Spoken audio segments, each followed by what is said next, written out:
about it and keep being that guy and make excuses about it, why wouldn't we give them a pass? Why wouldn't we react crazy when they say it, right? That's just my perspective. Who's next? No, to be honest with you, like, I think it's kind of fair to make the assumption that Keegan doesn't understand the word. Everything he said is indicated he's got a really good understanding. No, I agree. In a different context. But Anthony, I don't think he understands how we use it. The black folks that do use it as a so-called term of endearment, I think he understands the concept. He understands the concept. But when he's using it, trust me, he's not coming from term of endearment. That's my sis, let me ask you a question. He said he doesn't use the word. Why do we, as black Americans, have to adjust what we do, what we say, what we sing, how we dance, how we congregate, anything about us, because other people don't understand it? Why do we always have to? I don't think we do. Wait, hold on. Wait. Because we moving all about respect. We cry and whine about people not respecting us. But when we don't respect ourselves, now we howl.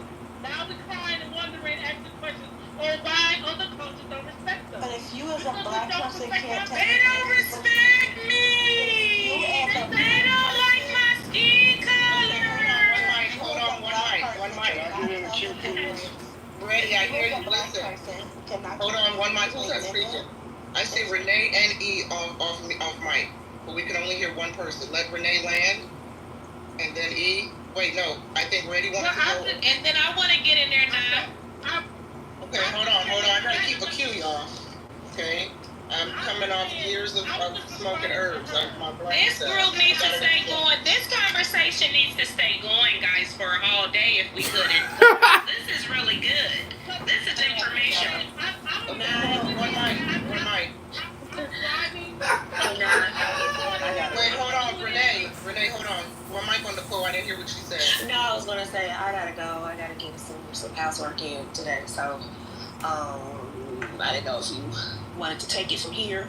I could stay for a few more minutes, but I gotta go. No, I completely understand. The room is packed up. Don't take it down. No, I am working in the background as well. I will keep the room going as long as I can. But so I understand if you have to go.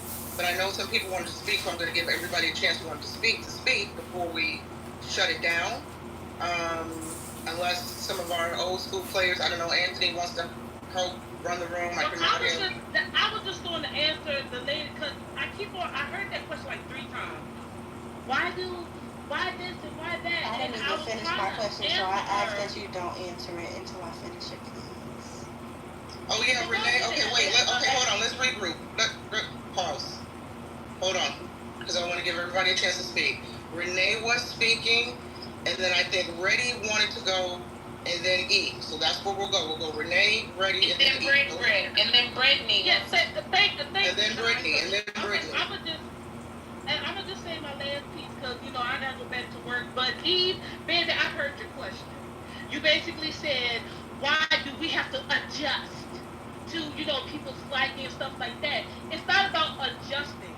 It's the reason why is because when you don't respect yourself and you use words to present yourself in that way, please do not think that like people will respect you. Do not think that other cultures will have this sort of you know what?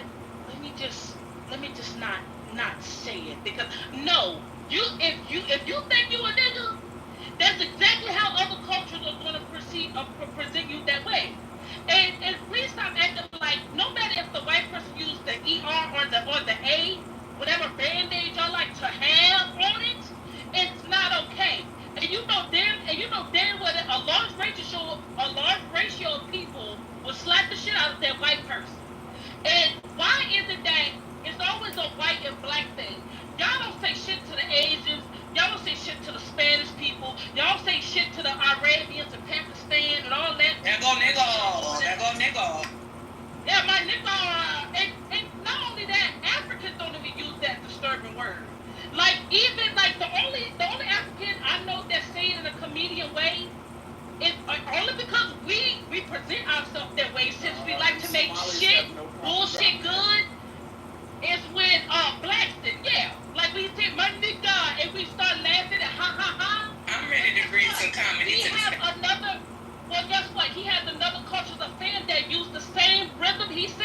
So are you gonna be mad when other people say it in the audience, or are you just gonna be like, oh well, hey, it is what it is?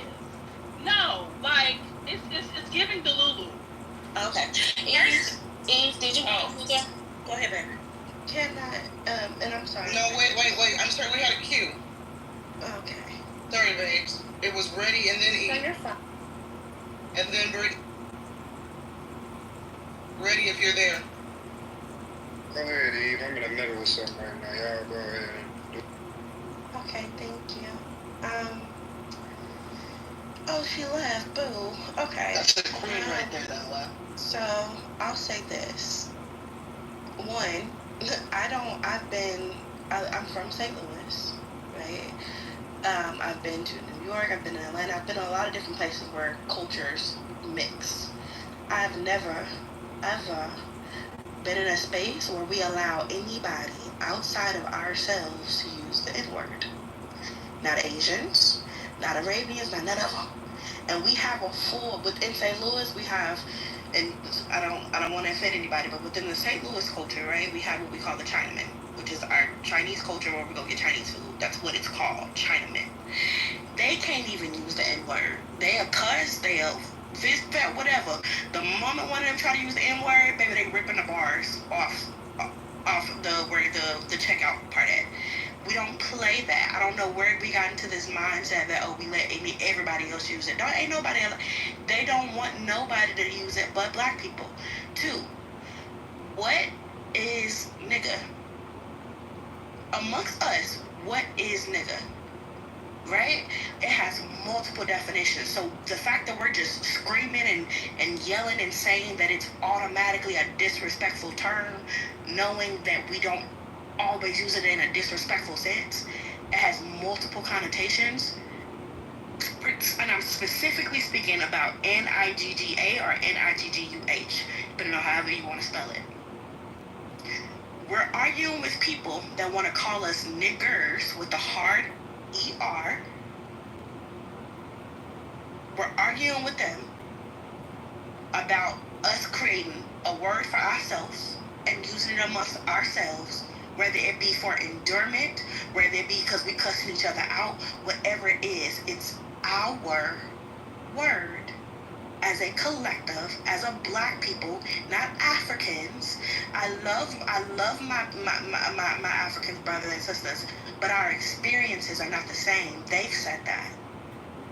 We aren't the same. They even looked down on us because we were the weaker of them, and how we ended up over here. That's why most people are now, they're claiming that, I'm not African American, I'm Black American. The experience is not the same. It's our word. We can choose as a collective. Us as a collective can choose to either get rid of it, can choose to use it, can choose to do whatever the fuck we want with it. It's our word. Well, wait, let me ask you a question really quick. Hold on. I want to ask your sister a question. I want to ask your sister a question based on her submission. And this is coming from a personal note because of a room that I was hosting this weekend. Do you think there's a difference when a black person refers to another black person? Or, let me rephrase, let me give you the example. When a black person refers to the black community as N-word hard ER, with hard ER, does it carry different meaning, different weight than the... And for me, it carries the same weight that a white person would use it when they used it back in the day. So if a black person calls another black person hard ER, that's coming from a hateful space. Yes. A racist, anti-black space. Yes. You're choosing to separate yourself from who you are, a part of who you are, and then also, too, putting us down along with the way somebody else would. Very much so. Alrighty. First off, I just want to say, it be African American people waiting on a white person to say nigger, because that's their chance to pop you in the mouth. Now, I'm not saying me, but y'all remember when that black man threw that hat off and what happened? There was a bunch of N-words throwing. Oh, when the folding chair came out? And the folding chair came out. Y'all know what happened down there. So, if it's any Caucasians in here, because I don't like to say black and white. I like to say the proper names. Because black is just like disrespectful too. Like if somebody be like, oh, look at that black person over there. I'm African American. Address me as that. When you say that, because I'm not black. Black is black. We know what black is. So that's disrespectful. That's more disrespectful to me than nigga, actually. Because nigga has been just this word where now it's used in slang now. Now it's just, so everybody using it, Easy got that, everybody, people on the West Coast, they say, nigga, so Mexicans and whites, they seen that stuff, so they comfortable with saying it now. Like I was saying. But I would just say, if there's any Caucasian people in here, just moving forward, I wouldn't be quick to call up her African American person the nigger, fucking nigger, because you're gonna get popped in your mouth. See, it's like I'm biracial. Get in the queue, please.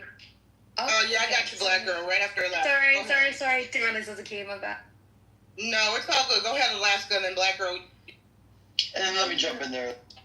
Okay, You guys go first. Black girl goes first. Okay, go ahead, black girl, then Alaska, then Keith. Okay. The other lady left, but she had said, we're not okay with, white people using the ER, but other races can use that. And that's not accurate or true, because I'm in the Bay Area, California, and a lot of these Latinos at these schools use the N-word, and that is not okay. Okay, I'm an advocate for bullying.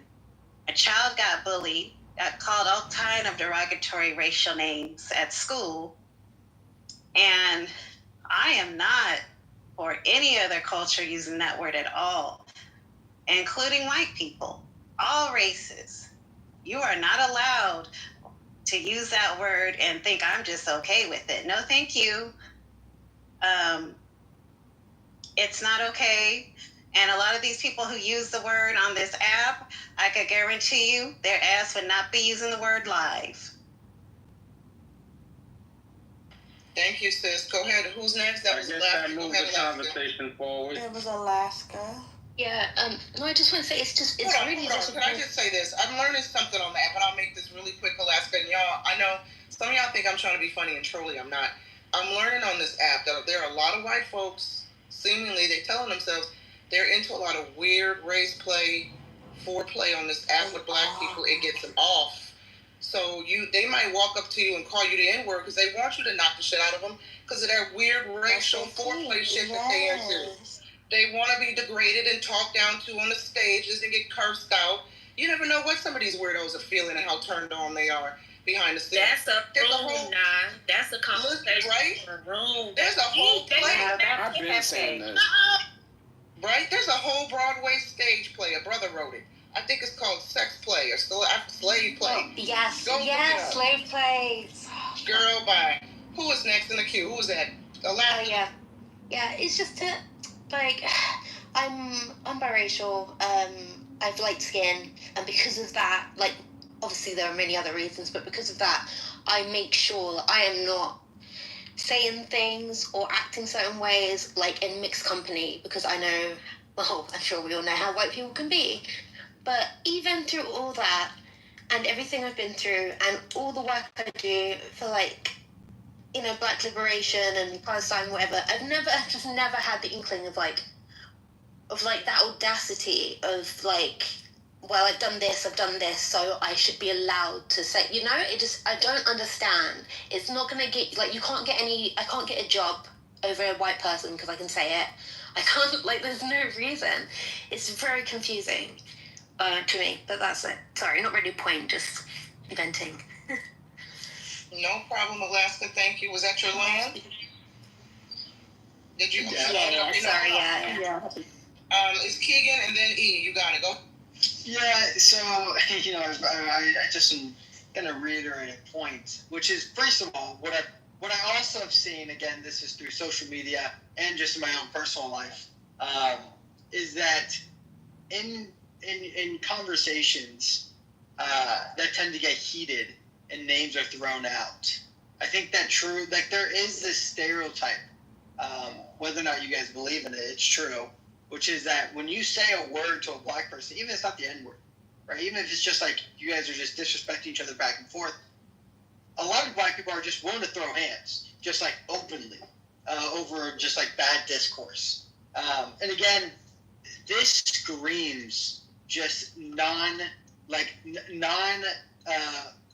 decorum. It screams just no emotional intelligence. When you can't have discourse with someone, even if it's through disrespect, both sides throw in disrespect, and then all of a sudden, even if the N-word's not thrown, let's say you throw out anything, it could be like, you're a B-word, you're whatever, and then it's like, oh, I'm gonna throw hands with you because you said that.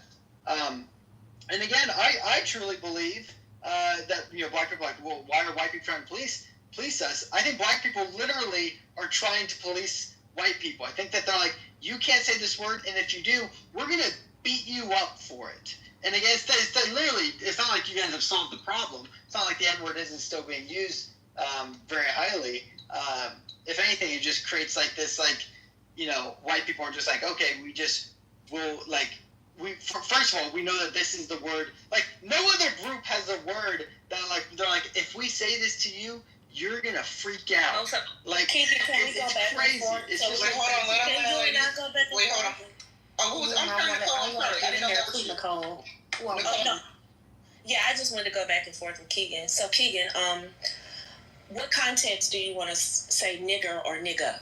I don't want to say it at all. I want to make this very clear. I don't believe in cursing or using slur words in any vocabulary in your daily life. What other ones as well? You use faggot and what else?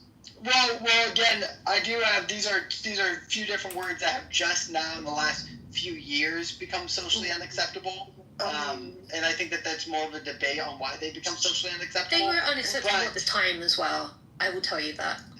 The people who they were being called, I'm pretty sure they knew. Yeah. Sure. And I just stop saying that those words were. So can I finish with Keegan really quick? So Keegan, if you don't want to use the word ER or nigga, you don't want to use either word. Apologize to those that are offended for me using it, but I just want to put it on out there. If you don't want to use the word, then why do you care who in the black community uses it? Or how they use it? It's not that I don't care about you guys using it.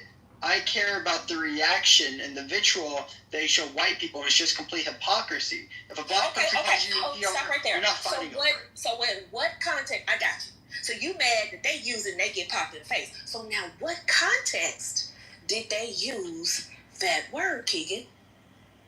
Why would context matter? What? Because we established context. We've been saying for the last 2 to 3 hours that we have established context, and people agree with it, disagree with it, but we use it in a certain context. However we use it, whatever context we use it. So if you're using a word out in public that you don't understand, every other word we use in American, in the English language, there's context. So in this word, context should matter. Explain how that works to me. Explain that. I could, if you want me to, I can post videos of white people saying it without a degrading way to it, and black people still popping him in the mouth. Again, context doesn't matter to a black person. That's my point. Is that you guys have even said this? Context doesn't matter. You can't use it. So why are you so scared to get popped in the mouth? Well, I'm not scared. Because here's the thing. Here's the thing. If I get on my YouTube channel, Keegan, and I say kike, and they pull my channel, guess what? They have a right to do it. Because why? I said something offensive. Whether they say it in their community, if I said Dago on my YouTube channel and they pull it, it's nothing I can say. Why? Because they're offended. If I say fag, they're offended. Okay? So if they tell you, if we say it's none of your business, but if you say it out, I don't care what context, I'm going to pop you. How you gonna get mad at that? It's their word, and they make the rules for their word. Because, Keegan, I just want to say this, and then I'm done now, I promise. It baffles me when white people on this app. You all are funny because y'all are so angry at black people scream racism. Funny as hell. But you're literally sitting here telling them how to. Because we want to use it, we can use it. Forget the context. Forget how you determine it. Forget it. We get to tell you how to use it, when to use it, and any black person that agrees with that, we cool with you. We take a negative word that we put out there for whatever reason. If you say it in your house, we get to tell you how to use it, where to use it, when to use it, and then you come onto this app and tell us there's no racism. You're always crying racism. You're literally doing exactly what we've been telling you do. You get in our business and tell us what to think and how to, and what to say. For whatever reason, whether you agree with the word or not. And how to You don't have the right to tell me or anybody else what we can say. That's why it's white supremacy. Because you get to tell me as a black person what I can and cannot say. And you can say it with your whole chest. You shouldn't be able to say that word because I can't say it. That by definition is white supremacy. Now go ahead, Keegan. Is there a word that I can say that you can't say? There's a lot of stuff that y'all Caucasoid. that we can't do.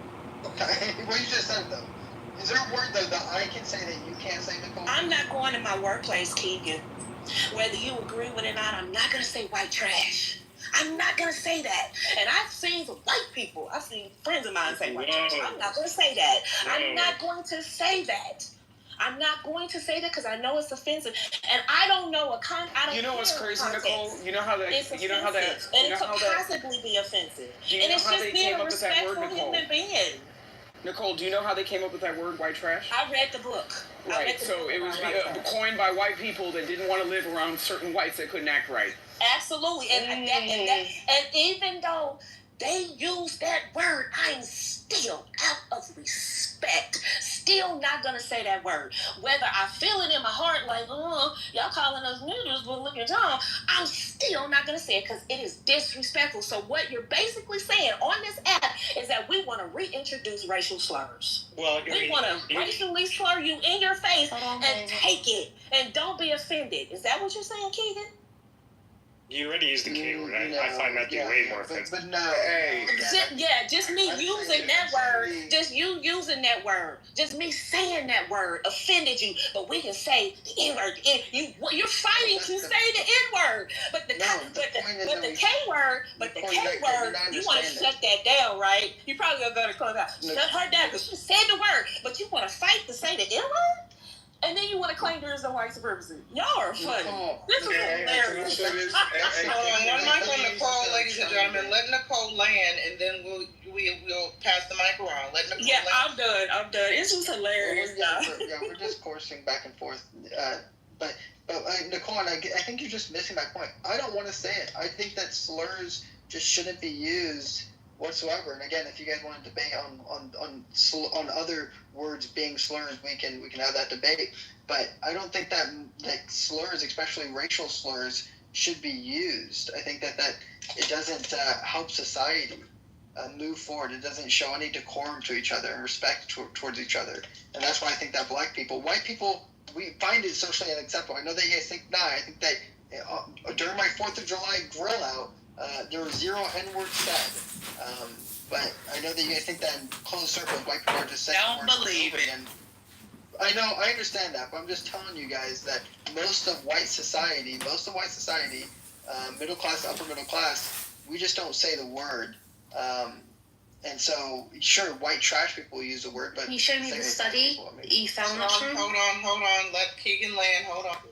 I'm so sorry.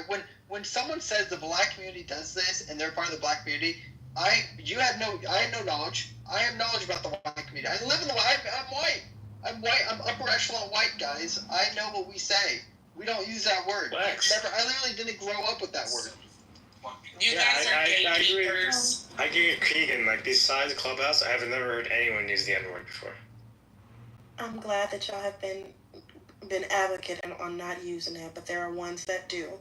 And with that being said, Keegan, can we play the blame game? So one of the things that you stated earlier was that black people typically lead to violence. We aren't good with articulating ourselves, right? Let's play the blame game. Why do we lead to violence? Why are we not good at articulating ourselves? Because at some point in time, somebody decided it didn't matter what we had to say. We were still going to be beat. Some point in time, it didn't matter what we had, what we felt. We were still going to be torn apart by dogs, right? Let's play the blame game, okay?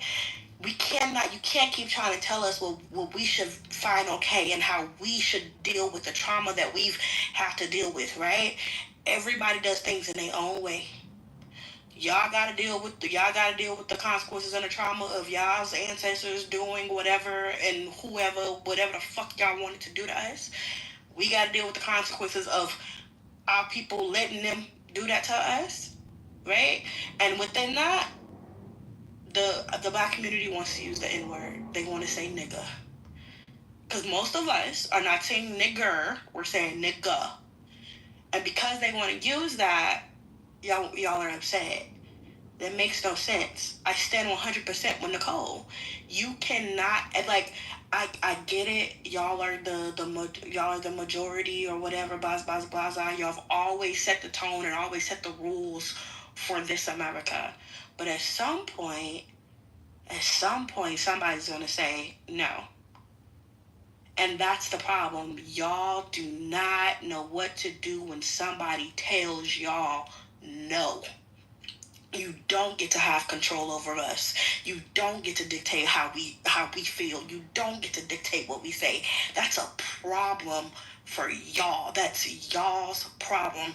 I think this is JB's room, right? He kept out the room earlier was the socially acceptable and words have power. And I said earlier, and I have to correct myself, and this is the part, I think this is the only thing I've agreed with Anthony on. Words technically don't have power. Just the same way an unwielded gun doesn't have power. The power does not take place until it's in a person's hand, and until even then, the bullet has been shot, right? With words, they only take place when the person receiving that word gives it that power. So if you and you say you don't use it, so I won't use you as an example. But if any white person decides that they want to use a word, particularly the word nigga, right? Because there's a collective understanding that if you add the hard ER, you are going to be dragged the fuck. Your skin will be left on the pavement. That's a strong understanding, nigga. Because you're trying to be cute, you want to be cool, you want to be in the in crowd, but you're trying to get into a club that's not for you. You probably get a little bit more leeway with it, right? They may tell you, hey, chill out. They probably won't hit you, but they definitely gonna tell you, hey, chill out, don't say that, whatever. The problem is that when we go to tell y'all that, y'all fight us. Like, how does someone set a boundary with you, but we're the ignorant ones, we're the niggers? But y'all act more ignorant than what we do half the time. Do we have ignorant moments? Yes, but that's people as a collective. But for whatever reason, we had to have a special word. What y'all was doing to us was real niggerish, but the word was put on us. Y'all don't want to take no accountability of the things that your ancestors did, the entitlement that y'all have today because of what your ancestors did, and all the other things. Like, let's be real. Nicole was not wrong in anything that she said. If we're gonna play the blame game, let's play the blame game. Can I get in the queue? When it comes down to it, this is y'all's fault. I would like to get in the queue. Okay, hold on. Let's leave Eve. I'm finishing with this. Deal with the consequences that your ancestors set up for you when they decided to put us to slavery. Deal with them. Get over it. You can't have it. You can't dictate what we saying, and it is what it is. I'm done. I'm sorry for being so long. No, hold on. Who wants? I thought I was after Eve. Who's that? Brittany? Yeah. And then who wants to go after Brittany? Okay. Okay. Alrighty. So I just want to pretty much, I'm not like piggybacking all the way off of you, Eve, but I'm just going to kind of elab for maybe 60 seconds. The only thing I would have to say is, like, I'm not holding on to anything what's going on, like, with our ancestors and stuff like that, because I didn't even know them. Like, but I'm sad about everything that happened. Like, I hate that, you know, a lot of our black men were butt broken, you know, because a lot of white cowboy guys, they was having sex with our men, and yeah. But anyway, I'm not going to go down that rabbit hole. But what I'm mad about right now, today in 2025, what I've noticed that's still going on and what is going on, and I feel like a lot of us African American people, we need to open up our eyes to it. What's going on right now is that now the new KKK stuff that I feel like that white people are doing is they're not allowing us to stay on our jobs. So now they're bullying us. So we're getting the job. We're educated enough to get the job. We have the degrees to get the job. But when we get the job, they're bullying us off the job. So they're doing anything they can to get under our skin. They're trying to set little booby traps because we're black or African American, and they're trying to fire us. And you know, they're black. They're for years. And it's happening more now. It's bad, and this is why a lot of us African American, not us, me personally, they're struggling, and things are going on because even the hospitals, like the big hospitals and you know, engineering companies, and my brother just sued some white people out in California because they were being racist. So that's my focus right now today. If we can get that to change, maybe black people will start loosening up on y'all. Like, I'm just over it. I'm tired of it. And I just feel like a lot of white people, they are mean. You know, you can't even say hi to them. One day I said hi to a white lady and she was just like, don't say hi to me. She shook her head like, you can't even be nice to them. So all I'm saying is they're making it weird. They're keeping on going. They're keeping the slavery stuff going, and that's why all of us are still mad. That's why all black people are still mad. And I don't even know why a lot of black people are even dealing with white people. But that's a whole nother subject for another day. White people are demonic to me. They're very evil. And I'm just sick of their stuff. Okay, Brittany, wow. That reminds me, before I turn it over to Pepe, that reminds me, I lived in California for 20 years. I had to file 2 racially based lawsuits against 2 companies. One was a very big news publication. I won't drop the names. And believe it or not, California has some very interesting laws as they relate to protecting workers. Both of these lawsuits came at the recommendation of folks in the medical industry. I didn't even know I had these options until people in the medical industry, when my ass was having panic attacks because of dealing with racial microaggressions at work, right? And the medical staff is like, did you know about this law? Go get your coin, sis. So listening to Brittany speak reminds me, for a couple years now, I've been thinking about hosting a webinar to teach my people especially how to handle the racial microaggressions at work, how to navigate these spaces, and what you can do, because they don't care. You go to HR and complain, they're just building a case against you, right? So what's the end result? I feel like, and I'll land here, this day and age, somebody asked earlier, should there be some laws in place or repercussions for the N-word? Well, I'm gonna take it a little step further. I think if you want to engage in racial behavior on the workforce, you should pay. Racism at work, especially if you want to be one of those Looney Tunes that polices black people on the job, insults them, gaslights them, the racial microaggressions, and y'all know, black people know, and the folks who do it, they know what it means, then you should pay. And my people need to know how they need to collect evidence to get paid, right? Anyway, thank you, Brittany. The light bulb went off. Yes, I just wanted to say something brief, yet very deep and profound. All right, before I go on, okay? Nigga, please. Pepe, I was giving you the opportunity. She did it in rap. You know what I'm saying? Like, oh my gosh. They say it and they run because they don't want to get their ass beat. White people know that if they say that word nigger word, white people know they can do anything they want to us. But if they say that nigger word, they know they gonna get thrown to the ground. And that's why Keegan was so adamant about that punch, because he doesn't want that punch. But my thing about it is, I'm gonna say this to our African American people: let's not even give them what they want. Don't even stoop to their level. When they call me a nigger, I'm going to keep on walking. And I'm going to be like, I'm a nigger getting in a Lexus, baby, with money, honey. I'm a nigger that owns her own home, honey. Yes, baby. I am a nigger that is making it, and you're struggling, honey. In 2025, white people are struggling, man. And guess what? When I pull up on the side of them in whatever car I choose to drive for the day, they heads is down.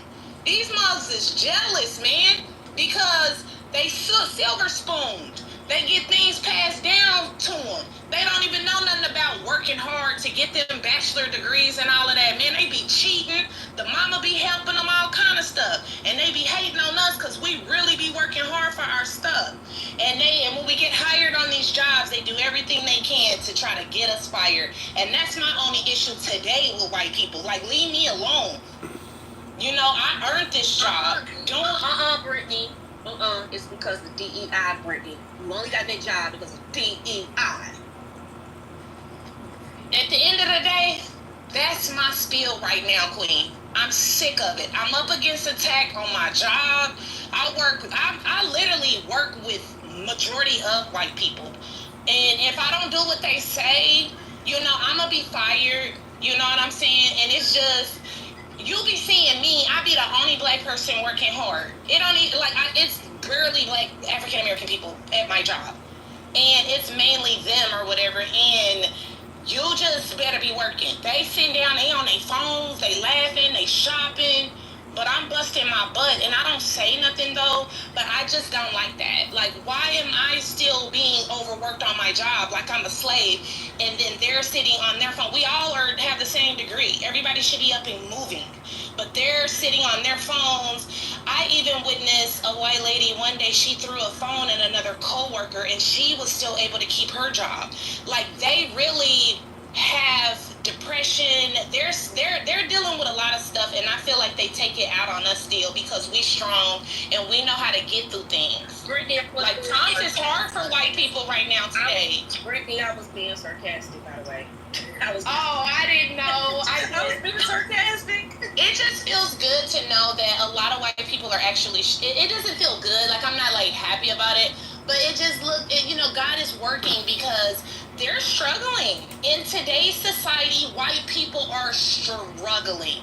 They're on meth, they're on blues, they're not making good choices. They are not. So are you suggesting that this is some sort of a spiritual karma? No, it's economic. Like, we're all feeling it economically, and for white people, they're down bad. Like, they are down bad. Like, for us to get into this type of economic situation as a country, white people have been very overprivileged and have overspent for a very long time. So, yes, you know, the girl does make a very valid point about that. And it's just a reality. You have a lot of white people complaining about it during the election. This is why we're making these decisions, cut social, spending programs so that, we can reinvest into small businesses and, uplift, set America, which does include white people. So yes, white people are down bad. White people are running this country into the ground because of their greed and their evilness, and they're starting to get exposed. And this year is the year where God said everybody's gonna start paying for their sins. So I don't know what y'all did, if y'all out there hurting people, being mean, getting people fired because they black, messing with black people, cheating, whatever you doing, because I'm a God-fearing woman. Everybody this year, God said it's about to start paying for their sins. So I don't know. Y'all need to start changing y'all ways, white people, because I'ma choose up with the Chineses. Every other race, I'ma be with them, and we not gonna stick with y'all. Cause other races like us, actually. I like Indian people. Hold on. Yes, Nicole. Hey, can you ask JB to do a room about Elon and his foolishness? What's he up to now? He started a new party. I wanted to talk about that. Oh yeah, he did. He opened a room about the America Party. He did. He opened up a whole house, or Roger opened up a whole. Roger has a house, the America Party. Oh my goodness. He's been talking about it too. Yeah. Y'all failed because y'all supposed to pay me. Okay, next time I'll pay you. Okay, cool. No, but I don't want to. God, Brittany was saying something, and I was going to ask her a question, but now I don't remember what it was. Hold on, Rock Ready. I'm sorry, Brittany, did you land? Because I was going to ask you something, but I forgot, and if you're still here when it comes to me, I was just saying that I feel like, I'm going to say this, and I'm going to land my plane because I wasn't able to land, but in my opinion, I feel like white people don't have any flavor, and they steal everything from every other race, and then they try to make it theirs. So I think they're mad, and I don't know why. Like, I don't hate white people, but I'm just sick of their evilness. Like, I I want to know, why are white people so mean? And then they call us the mean ones. Like, for a while, I used to be blunt. Because, like, when I was younger, it was all, like, attitude. Black people always just like, attitude, attitude. We had attitude. They literally put, if you was black, you was labeled already. You had attitude just because you were black. But now, you know, the COVID, after COVID, and just, you know, opening up my eyes, and I've been seeing white people have tantrums. They've been throwing tantrums, and I've been seeing how they act. They're really the ones that got the attitude. They do. You come in the morning, black people be out happy. We happy. I'm making $50 an hour. You know, Miss RN, I worked hard for. You know, hey, good morning, everybody. They don't like that kind of spirit. They get to hold their head down and drinking their coffee, moving all fast, and they don't even want to say hi. So, and it's fine with me because, but I'm not going to downplay who I am for them. I'm sick of downplaying who I am for them. Okay, Brittany, hold on, because we don't want to turn this into a Black Panther party session. Nancy, what? Oh, I'm sorry. No, we I did just turn it out, though. I'm sorry. I didn't mean. You might make me put on my Wakanda cape. I don't want to put on my Wakanda cape while I'm trying to manage all this good, delicious black energy on the stage. Hold on, sis. Keegan, I think Keegan is a member of the white delegation. I'm hungry. I'm thinking of delegation and Delicatessen. Yeah. Keegan, did you want to respond as a member of the white race? Well, I just had a question for Brittany. Brittany, can you show us where the white person touched you? Because you are just, you're very upset. That might be the wrong question. I'm gonna just tell you, the white people didn't touch me anywhere. I'm speaking facts. This is not my life as far as what I'm describing, like if white people did something to me, but I do work with you guys and I come across you guys quite, you know, like a lot. And I just feel like you guys are just too much. For real, like, you guys need to calm down and stop thinking because I'm black I have attitude, or because I'm having a conversation that I'm being aggressive. Even just like now, I'm just, you know, bringing my opinions to the floor, and you think that I'm upset or I'm being aggressive or a white person did something to me. I'm just only speaking how y'all are. Leave people alone. Stop being so mean. Stop having attitude. Stop talking about people. Stop lying. Stop trying to get people fired from their jobs. You know, stop being Karens. Mind the business that pays white people. Stop using the word nigger. Stop being greedy. Stop trying to act like this world is yours. Like, come on. I'm not saying, am I saying anything to offend you? Well, hold on, Brittany. I have a question for you. How do you feel about the good white folks of the Carnival Cruise Line? They have banned rap and hip-hop music, and guess who has been the biggest supporter? And let one of these white people say that shit mid-ocean and see if they make it back to shore. Let one of these white people use the N-word on a Carnival cruise and see if they make it back to shore. No, 100%. Completely banned rap? I think Carnival banning, and they did ban rap music. That's like been insinuated, but they did ban public, like their portable speakers, and loud music, and I guess in their like clubs that they have. I've never been to Carnival, but it is really telling though that Carnival is the cheaper option, and they're having these problems of like I've seen so many fights on Keegan, people are on vacation. If they want to, if those black women want to bust it down on vacation, they want to take their wig off and swing it up in the air, let them do it. I didn't see anybody complaining with these white bitches going to fucking Mardi Gras in New Orleans and letting their titties out. Like, what are we talking about? So that's to be fair, Keegan is correct. There's some black people where that's a part of black heritage and history, and they can't even take their kids on spring break because you have a bunch of drunk white women showing their tits to the whole world. I can't take you. All right, Mardi Gras. If you're a parent and you take your children to Mardi Gras and you don't know that there's going to be public nudity, it's just like taking your kid to Pride. Yeah, that's bad parenting. You don't see black women bare-chested on Carnival cruise lines. But listen, with Carnival Cruise, and you know, I'll share this story again because I think it's relevant. Just 2 months ago, I was at a public park with my daughter. My daughter's 2.5 years old. We're at a splash pad, very, very hot out. And we were there for about 45 minutes. We were there with all sorts of races. We were having a great time. all together, and then 20 black people showed up. Again, there was other black people at the park, of course. She was actually playing with a little black girl the whole time. I was talking to Dad. We're having a good chat about sports. And then a group of 20 black people showed up, and they were there for a birthday party at a public park. That's totally fine. But they brought their portable speaker, and they started playing this rap music about, like, twerking, and it had really, really vulgar words in it, and just, like, degrading women, like calling the B word. And so I took my daughter and left, and I saw the black dad actually do the same. And I just think, like, why can't like Carnival doing that is just showing, hey, well, that's your fault. That's your fault. You should move. You should use your white privilege and move your family into a place where I grew up with a neighborhood association, gated community. We had security. Okay, you could have called a security guard, and you could have had the rules of the neighborhood association, enforced. No, this right. This, so again, maybe you're not doing enough as a white person to shield your child from that. Adams, time out. First of all, tell me the neighborhood that has like a 10,000 square foot splash pad, and I'll move there. But with an HOA that only the neighborhood can use, and I'll figure it out. Crystal Cove. Number two is Crystal Cove, Newport Beach, California. Number two is that actually, again, this is what happens is that these suburban areas, they get subsidies to build affordable housing, so they do so. And then these affordable housing is moved in by individuals who don't know. Wait, are you saying only black people live in affordable housing? No. Did you go up to the group and just say, hey? Did you go up to the group and just say, like, look, hey, we have kids. Do you mind playing something less? No, you might get beat up. I without a doubt, and you're absolutely right, Alaska. I could have done that. It's a public park. But with me just being with my daughter, and these individuals wearing, one of the mamas was wearing pajamas. One of the dads, surprisingly, was wearing designer jeans. And then another one had a wife beater, and they all circled around me and threatened to take my daughter from me. Well, no. But I think you guys understand.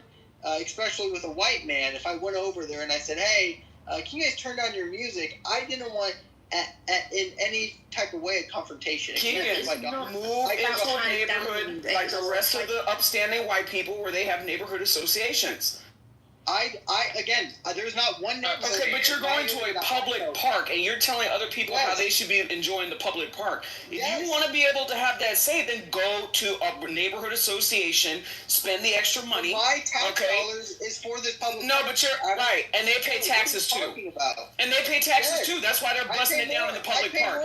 If you want to have a say over how people bust it down in the public park, then move into a neighborhood association. How do you know that you pay more taxes just because of black we people should just pay allow less the taxes than you? homeless to live in our parks. We should allow drug addicts to use our parks. We should allow ghetto people to play their These aren't problems where you have a neighborhood association. And we say nothing about it. Ghetto we people. You send that white man with the jelly donut beer gut with his little flashlight, and he tells them, you either leave or I'm calling the police. Because even Adams, who's a black person who actually shares respect and knows decorum, he doesn't care. He says, who cares if they ruin our public spaces? Let's just move away from them. But how are you going to move into the hood and then complain when people are at the public park in the same damn hood? It sounds like the hood. Suburb. I didn't move into the hood. They moved to me. I didn't. They're coming to me now. Well, then you need to move further because apparently now you live in the hood. An hour away from the metropolitan You live in the hood, area. Keegan. You live in the hood. Move out of the hood. This is what I'm talking about. No, he said they built affordable housing. Hold on. Take a line out of your own fucking party's playbook. If you don't like it, leave. Yeah, I would just like to speak to that. Okay, yeah, go ahead, Brittany. So I would just like to rebuttal to that. So you said that it was like 20 black African American people that came to a park. That sounded like that sounded like he was exaggerating, like always. That's what y'all always exaggerate. Or he was in the hood. It was a birthday party. Wait a minute. Let me finish this. If it was a birthday party and they had music playing, then why not just either you left, you did the right thing, but why complain about it? Like it was a whole party. Because and just because they're African American and throwing a party and they're listening to certain type of music, what does that make them? Did that make them bad people? I'm trying to figure out what's the whole disrespectful. Disrespectful of what and who? This is what I'm talking about. It's like the smoke detector beep. You guys don't even understand it. Why would we understand the family? They threw a party at a community park. That's fine. I don't mind It that. says this is an open park for you to go throw a party for your baby. And you were upset about that. This is what I'm saying. Let me finish this. One mic, please, on me. Wait, Brittany, this is to your point. Somebody in the chat said, because it's rude to play vulgar music when little kids are around. Says who? Because those are those people's kids, and you can't really help that's a party and it's music. You guys were listening too loud. You guys were being Karens, and at the end of the day, that does not make them bad parents because they decided to let their kids, I'm sure it was teenagers there. It wasn't just like little bitty babies crawling on the floor. So, and half the time, if I raise my kids right, my kids don't even look, they're not even trying to really listen to detail of the cursing language. But the fact that you heard their music, you were too close to them, so boundaries, and you are a Karen. And this is the stuff that I'm talking about because you're trying to police things when you should be trying to police your people on using the nigger word. That's what you should be doing. See, Brittany, I believe the same things that Keegan does. But I'm not going to sit there and police somebody in a public government space. That's why I grew up in neighborhood associations, okay? You have more control over shit like that when you're living behind gates. But when you don't, then you get to put up with what everybody else as a taxpayer gets to be able to equally have the right to do in their public park. But at the end of the day, why be a Karen, though? Like, I get what you're saying, go move to a neighborhood with HOA and all of that. But let's just listen. Let's just look at the issue here. It's not even an issue. But am I not giving him more of a realistic solution to practically fix his problem? Yeah, as opposed to brainwashing and changing somebody else.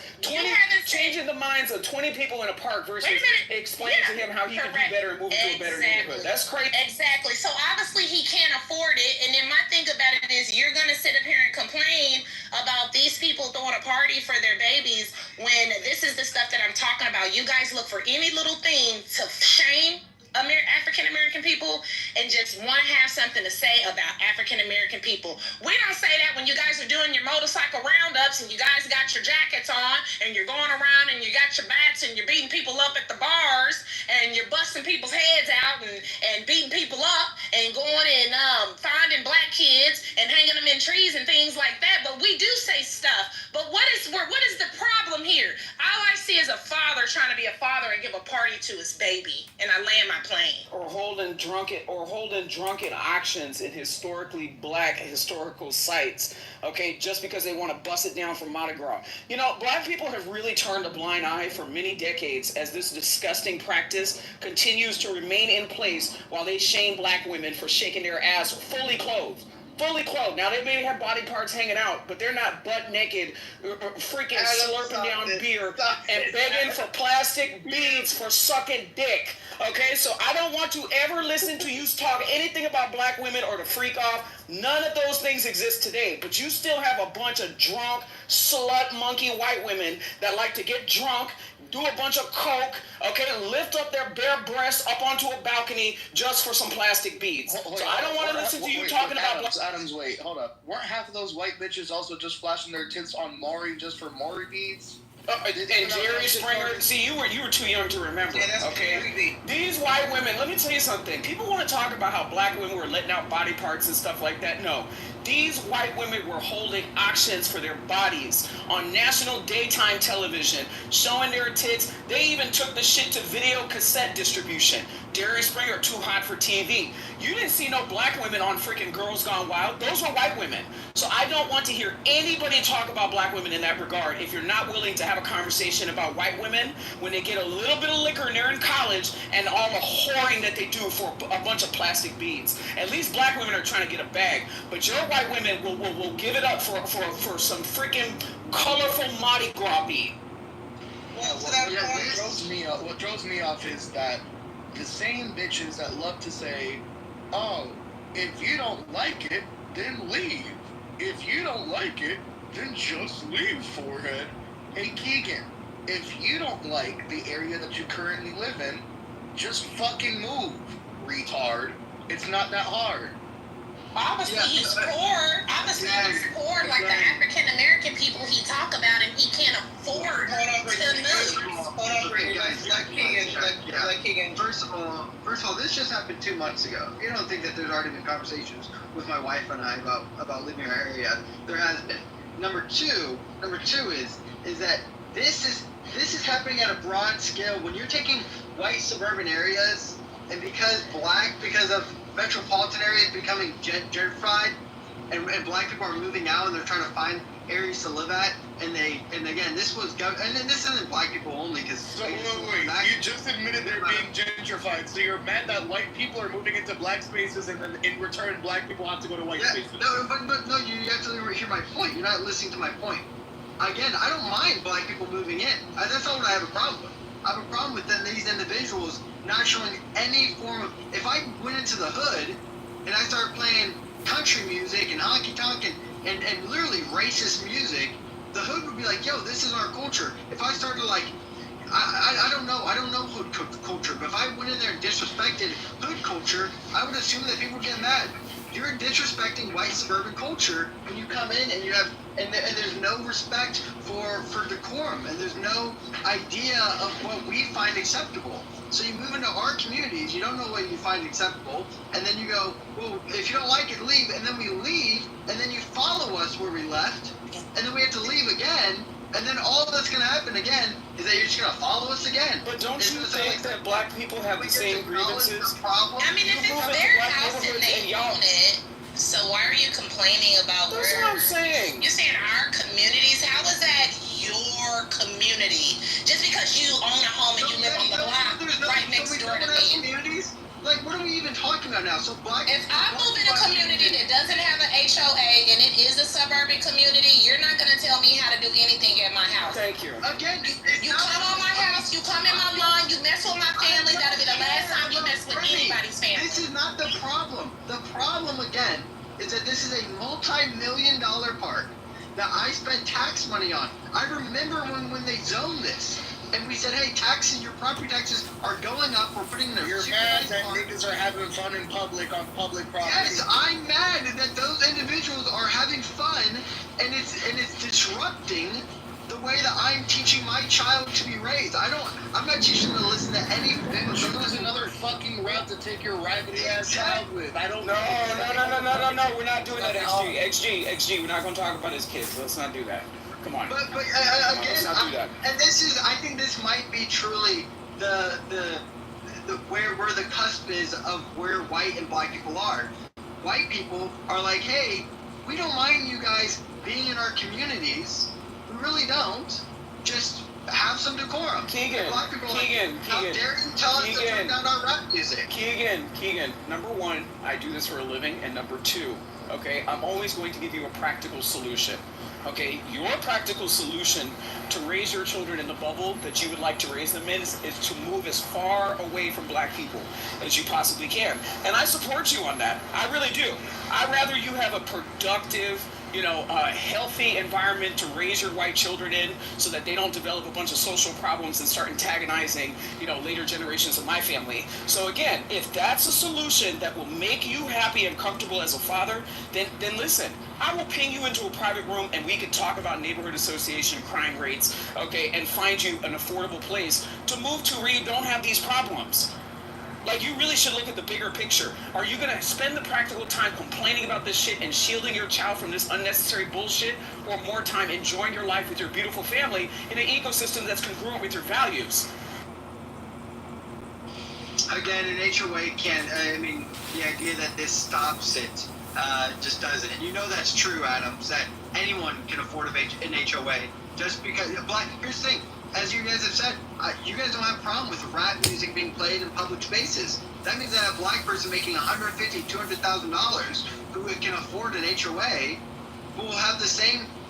Be like, no, I don't mind rap music being played in public. That's just my whole point. Is that I don't get why we cannot. Again, this room is truly about this. Because we don't live in Iran. We don't live in in an Islamic republic. Do you understand?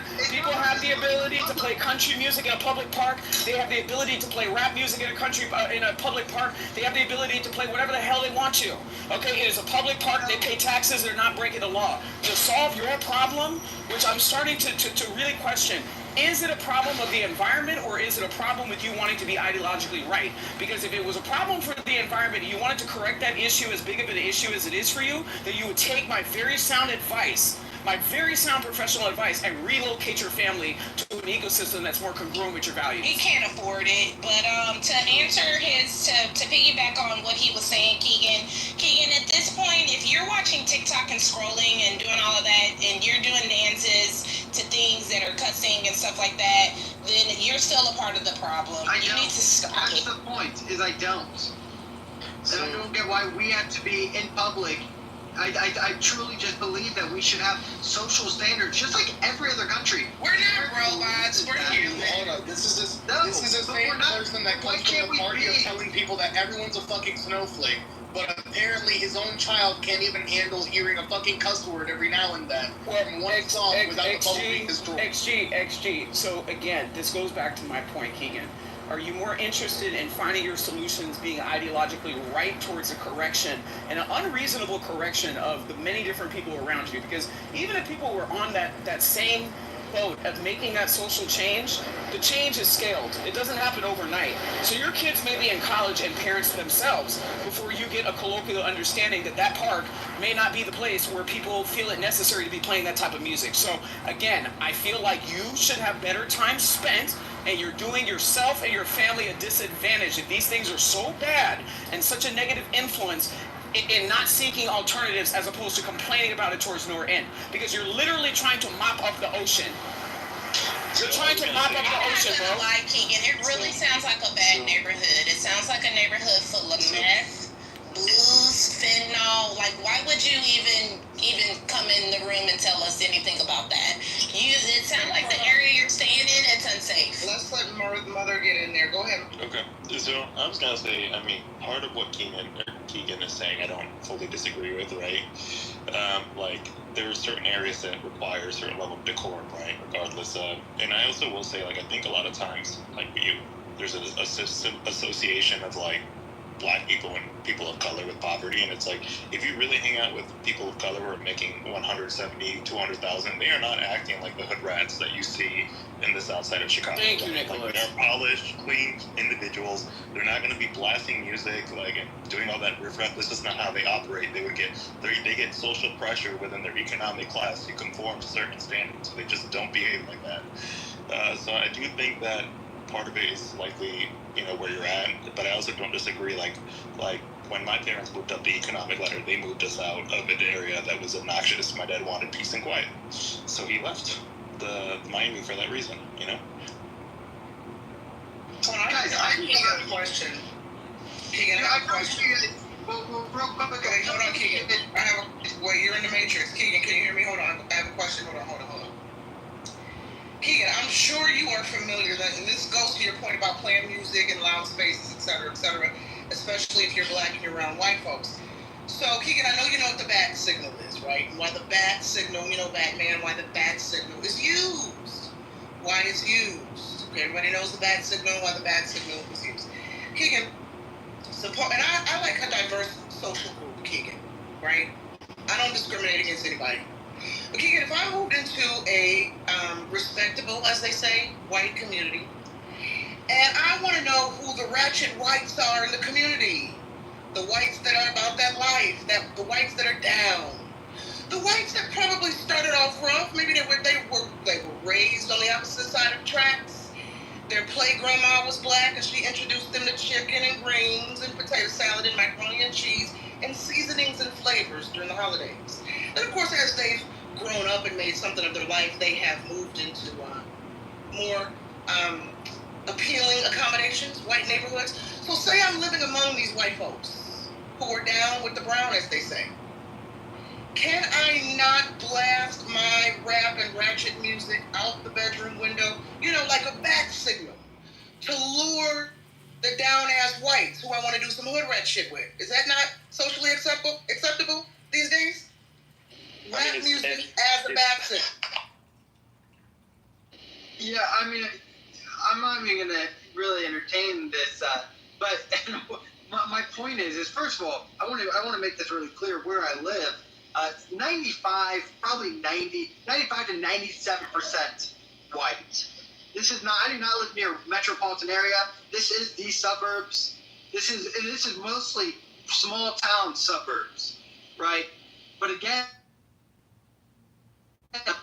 there's a housing crisis that is going on in America, and a small part of the county decided to make a subsidized affordable housing. And so this county doing that has introduced a new people, financially different type of people to our community. And not all black, of course, a lot of Indians actually. And I, again, didn't have a problem with it until 2 months ago. I went to the park, and I don't go to that park anymore. Like, understand this. I understand how to move. You guys act like I'm like, oh, I was just, again, shocked that this is happening in my community. And but people are then shocked when they hear a white man go, oh, I kind of understand what black fatigue is right now. And that kind of sucks that my park that I spent taxpayer money on, that I went to the zoning meeting for to make sure that I got voted because I wanted nice parks for my kids growing up. They're allowed to do them. And also for people who don't have children like Adams, understand that just because you have an HOA and you go to the one park at your... For people with no city planning experience like Keegan, it's not your park, Keegan. You didn't pay for the park. Your family doesn't endow the whole city. Right, you're another poor white man, just like those black people playing music at the cookout. So again, Keegan, no. We're going to take this all the way. No. I'm not going to let you finish. I'm not going to let you finish because you're not saying anything of value. You're not saying anything of value. You're not saying anything of value. You're not saying anything of value. You're not saying anything of value. So again, children are not, I can afford a better neighborhood than you can, so maybe you should take notes and learn how to do better for your family, Keegan. Been there before. Hold on. I just opened up this summer, and again, when I took them, we had this interaction, we'll move differently. But my point is, and my point should always be, is that we should, without a doubt, as a society, just like Mother said in the beginning of the statement, which is what social pressures should do, is that we should bring social pressures to individuals who want to live in this low income type of way, low poverty type of way, right? Call it white trash, call it black trash, I don't care what you call it, and say if you're going to move to our areas, you have to have a different type of degree of how you handle yourself. But instead, we tell these people, you're in public, do what you want, and everyone else can move along with you. That's crazy. I actually agree with Keegan. I mean, sometimes when you go to the beach, right, like, these people don't live here. They just usually drive in for the weekend, and they're playing their riff-raff, loud as fuck music. And I'm so happy that they started giving fines. The city, they got enough pressure from the city council, and they started fining these people because you are disrupting other people's space. And, you don't own the beach. You can't just be over there blasting some ghetto-ass shit halfway. Like, I can hear it from, like, literally the other side of the beach. That's insane, right? So I think that there is some level where we, like, yes, people have a right to do what they want in this country, right, in free public spaces, but also you should have consideration for your neighbors when you are in these public environments because you don't own that public environment. So I think when you actually hear what Keegan is saying, it doesn't really sound that crazy. I think people just have forgotten, like, how to be civil with each other nowadays. A lot of the times people... No, it's very crazy because, again, like to my whole point, he should stop being lazy and get his lazy up off the fucking internet, complain about other groups of people, and go and get a second job and move his family out of that fucking ratchet-ass neighborhood. That's what he should be concerned about. So again, we could be wrapping our heads around talking about changing other people's behavior, or people can step up and be a man and just simply make more of a fucking decent income.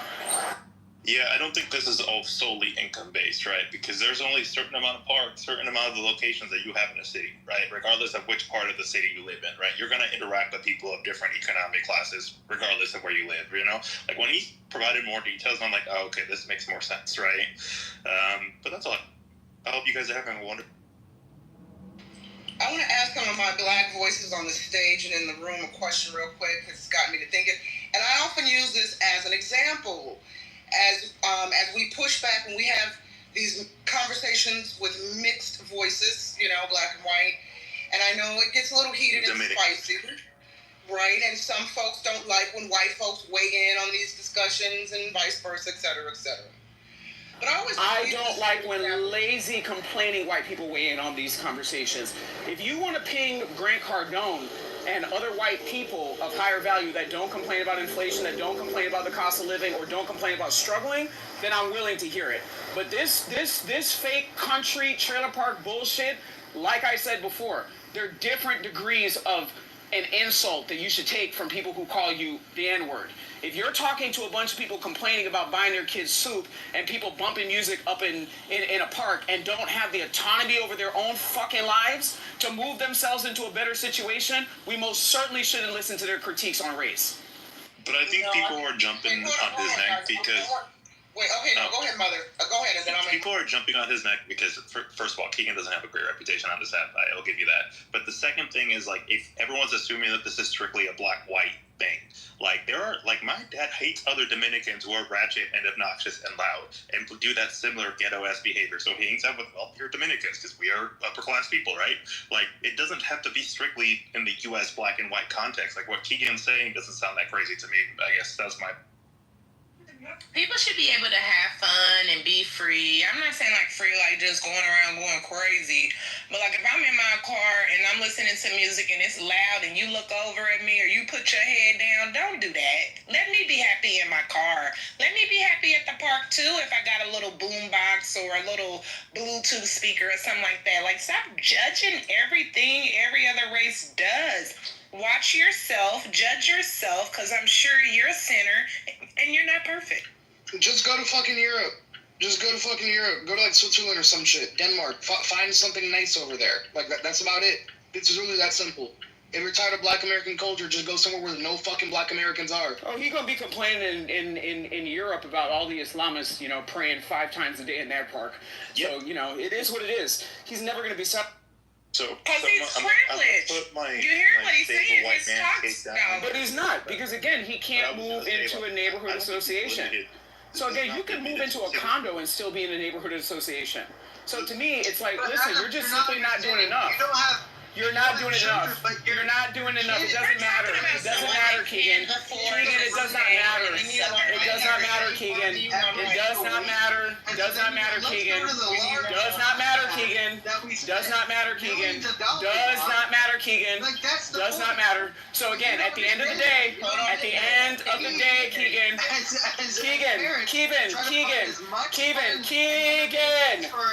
Keegan, you're ranting. HOA park. Okay, I had to mute everyone. Okay, I just muted everyone because I couldn't hear. Keegan, I don't know if you're aware of this, but Adam's mic is louder than yours.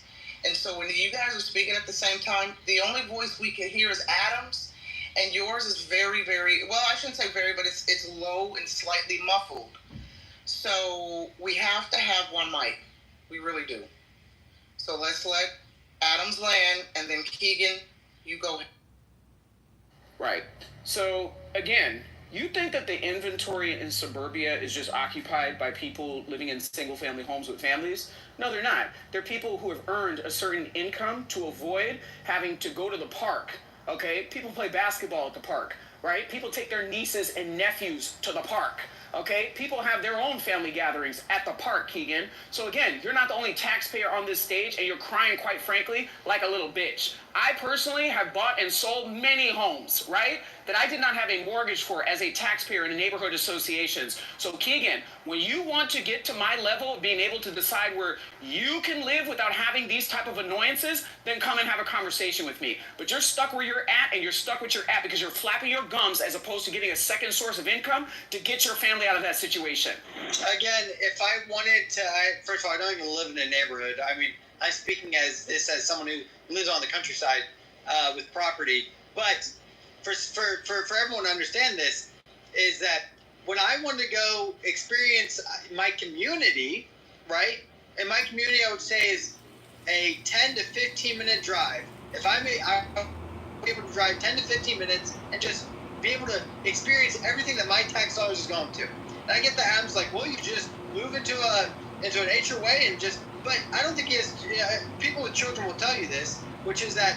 Guess what? Kids get pretty bored going to do the same thing over and over again. So you kind of sometimes have to venture out. Sometimes you got to go do something more exciting than just going to the one park that they're used to. So then you go to the other public funded parks. And we went to a splash pad. And again, I don't have a problem with my daughter was playing with a black girl the whole time. I was speaking to the father the whole time. We talked about sports. It was actually a great time. He left as well though. He was like, oh my, I could see in his face he was annoyed. Because that's what most people are. When they see low, impoverished behavior, they get annoyed. If this was a white family doing it, I would have been annoyed with them. But the difference is I probably would have went to go talk to them. But with a black family, with 20-odd black people, it wasn't just one family, it was multiple families. That I felt like if I go talk to them and there's any form of confrontation, it's just me and my daughter. Like, I'm not going to put myself in that situation. Nor should any parent. I don't expect any parent to do so. Never put your children in harm's way just because of that. But so that's the point, though, is that when dealing with these issues, I don't get why we don't go, hey, let's have some social pressure. Let's create some social pressure and say that these behaviors, public speakers in public areas, is bad behavior. In Singapore, they outlawed it. Why? Because they understand it's bad behavior. But in America, we say, whoa, it's our right to do whatever we want. We should be able to twerk wherever we want. We should be able to flash our boobs wherever we want. I don't agree with any of it. The white community doing it, the black, I don't care. That we should have some stuff that is socially unacceptable. And that's one of those things, is public music in public areas. It's very annoying. Keegan, are you familiar with The Handmaid's Tale? You would probably welcome Gilead, huh? Blessed would be the fruit, sir. I was waiting for you to say, may the Lord open, and I would know for certain where you stand. Like you didn't fall for it, so perhaps there is hope. But no, sometimes the spice of life is what makes life enjoyable. Here's the thing, ladies and gentlemen, and Brittany's on the phone, so she probably won't hear this. I'm just wondering if some of my black voices, I see Reddy, I don't know if you're listening, Reddy, or XG, or black folks in the audience, if you want to weigh in, if I can still say the term black folks. I don't know if that's offensive, but I'm Generation X, so we still say blacks and folks. I was going to say earlier that I often use this example from the Chris Rock stand-up. Remember when Chris Rock said there's black folks and then there's N-words, and even the black folks don't like the N-words.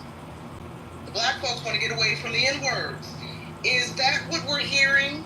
The white folks who like Keegan, and Keegan, I'm not trying to call you out, but since you are at the center of this conversation, and we know the Keegans of the world, is that what do we feel like that is their position? Because, some black folks have the black fatigue too, when it comes to the N-words. And I know black folks know this. I know we are going to be very intellectually honest about black fatigue within the black community. So how do we feel when black people express these same sentiments that the Keegans of the world, Keegan, God bless you, I'm going to be honest with you. This park story must have really impacted you, sir, because I've heard this story a million times. And I'm going to be honest, if I never hear this story about the park again, it'll be a great day. But this is your share. Do you, boo? But I've heard this park story a million times, bro. I need you to have another incident with some black folks so we can spice up this narrative, sir.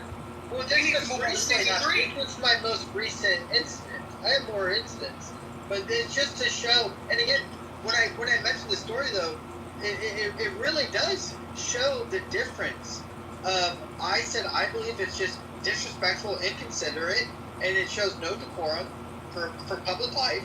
And then there's always black people. It's never white people. It's always black people going, "You're a Karen for dictating how people listen to their music in public areas." And I'm like, wow, there's the staunch difference. I know that you don't like hearing the story, but it creates such a dialogue of differences, and truly just a difference of cultural behavior, really, and how we view things differently. Wait, hold on. Joe B says in the chat, for the record, as a white woman, I tried multiple times to get on the platform to control speech. If you mean this stage, Joe, I didn't see your request come in. You're more than welcome to come up here. But I certainly didn't see you raise your hand. Oh, until now. Joe, I'm working in the background, miss. I swear I'm working. I didn't see it until now, so I apologize. Every voice, listen, I'm on Pepe up here. I was trying to give him a chance to not be a fool, and he was a fool. So I don't discriminate against any voices, Joe. You are always welcome. Thank you. I always say your name wrong. Is it 99? Yes, it's 9. Yes, go ahead. Well, I think it's a shame. I have grandkids, third generation grandkids. They were sitting here listening to Clubhouse for the first time. And you should have seen their nonverbal, their comments. They're college kids. They're like, their comments were like, we are all blended. What are they talking about? That's kind of the whole end review of this conversation. And every time we go down this road, we are chipping away at the American society. And if that's what y'all want to do, we'll pay for it at the end of the day. Thank you, Nan. Yeah, the society's dead. I mean, half the population of said society doesn't want the other one to have rights. The other one doesn't want the other part of the society to exist. Like, if we wanted to split back into North and South and throw all the fucking retards like Keegan up in the North, go for it. As long as we're chilling out here. Y'all can go ahead and destroy your fucking selves up there with your own policy and however else you want to run your dictatorship. And then we can be find out. XG, that's not helpful though. That's not, I get where you're coming from, and I agree with you. Like I said, if Keegan has grievances towards the ecosystem where he lives, any reasonable person in any stage of life would reasonably make an effort to adapt and survive or otherwise relocate to a place that is congruent and consistent with their survival values, okay? So again, I mean, arguing all of this other bullshit all the which way under the sun is for attention. There's nothing that's going to be accomplished by you trying to change his view outside of the two options that he has. You either evolve or you dissolve into an ecosystem that's more congruent with your social values. Well, I wanted to finish and say I'm Irish, Potawatomi. You don't see the Potawatomi. My kids are Hawaiian Pacific. My grandkids are Black and Polish. Hoorah for America. When are we going to start embracing that? We can't go backwards. We just can't. Thank you. Well, you're right. We can't go back. And Reddy, you got it. I just want to say to Joe B's point, you're right. We can't go backwards. But as long as we continue to evolve in spaces and places across the world where there is still hatred for other cultures, other groups of people based on how they look, their gender, their race, we're never going to be able to evolve past this, especially when we have a political system that is always going to use these our differences, to create further divide. And I agree that we as the people need to push back and mentally and spiritually kind of drive the conversation into another direction when we're having these conversations in spaces like this, whether it's in education, the medical field, politics. But I feel like there's always going to be that person, that entity, that organization, that policy that keeps its boot on the neck of those who are oppressed, whoever those people are in whatever group of society. And like JB likes to say, often some of y'all have heard JB say, if there's no juice, there's no news, right? Well, I kind of apply that. If there's no blacks, you can't attack. If there's no whites, we got to find out what rhymes with that. They used to say, if it ain't white, it ain't right, right? So there's always going to be like these movements and conversations that use our differences to drive us, which Joe B, I hope you would agree, makes it challenging to evolve and move past the racism. I got the 2 minutes. No, wait. I got no minutes. Sorry, go ahead, Reddy. Go ahead, Reddy. You always got something smart to say. Go ahead. Hold on. I know Reddy. I did say Reddy got it, and let Reddy have it, but hold on. Let Joe B respond because I did address her, and then Reddy, and then Adams. Go ahead, Joe B. Well, what you're saying is true, but what's happened has happened, and we have to deal with it. And dealing with it, you can change policy. I'm telling you, I do it all the time for 35 states now and pushing. And my thing is education choice, that every kid should and every parent should be able to choose. I'm not taking it down that road, but to get involved, all you have to do is have an LLC, a small little nonprofit, and own it. Own your agenda, create a platform, and get busy. And yeah, this is healthy to talk about it, but you gotta get out there. Thank you, Nina. I appreciate you. Of course, you're welcome. Thank you. Go ahead, Ray. Man, I appreciate that. Hey, Joe, this is no disrespect to anybody in the room or nobody else. I'm playing devil's advocate, and I believe what I'm talking about to the max. So you said, I noticed when you came in the room, you spoke on how you're educated, or the college kids was listening in on the conversation there. And then that brought me back to think about how most people who go to college, who become lawyers, doctors, whatever you can name, all the professions, right? They still uphold what, pretty sure you already know, is implicit bias, which I feel like Egan is demonstrating. And all the other people who jump in the chat. It's implicit bias, man. You cannot tell a person what to do or how to do it or when to do it. You can't do it. And racist people do it all the time, whether they go to college or not. It's there in the workplace, anything you can imagine. So you can't look at people and say, hey, you guys need to just stop and chill and don't mix or don't be racist. You know what I mean? But every time we wake up in the morning and walk into society, we experience racism. You understand that? And this ain't about racism. I just wanted to touch on that point. And Keegan, man, implicit bias, bro. I think you should look that up, man, and look in the mirror. Well, not a lot of kids are going to college anymore. It's so fucking expensive. So keep your eyes on and get involved with career tech. I'm sure every one of you on here has a job of some sort to be able to keep your internet on. And take that talent and get a CTE, a career tech certification, and build on it.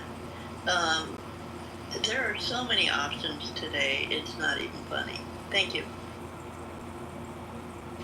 Thank you, Joe B. Thank you, Reddy Rock. Wait, is it Reddy Rock? I want to call you Reddy. It is Reddy Rock. Okay, good. I don't want to make sure I wasn't seeing things. Any other speakers? Any other comments to the room? Yes. The stage, the topic. Go ahead, Al. I just want to say, NY, you may recognize these set of buildings here. They have a very distinct architecture. Shout out to my former employer, the Irvine Company. Made millions for them. I will say this, Keegan. There is something to be said about master planning.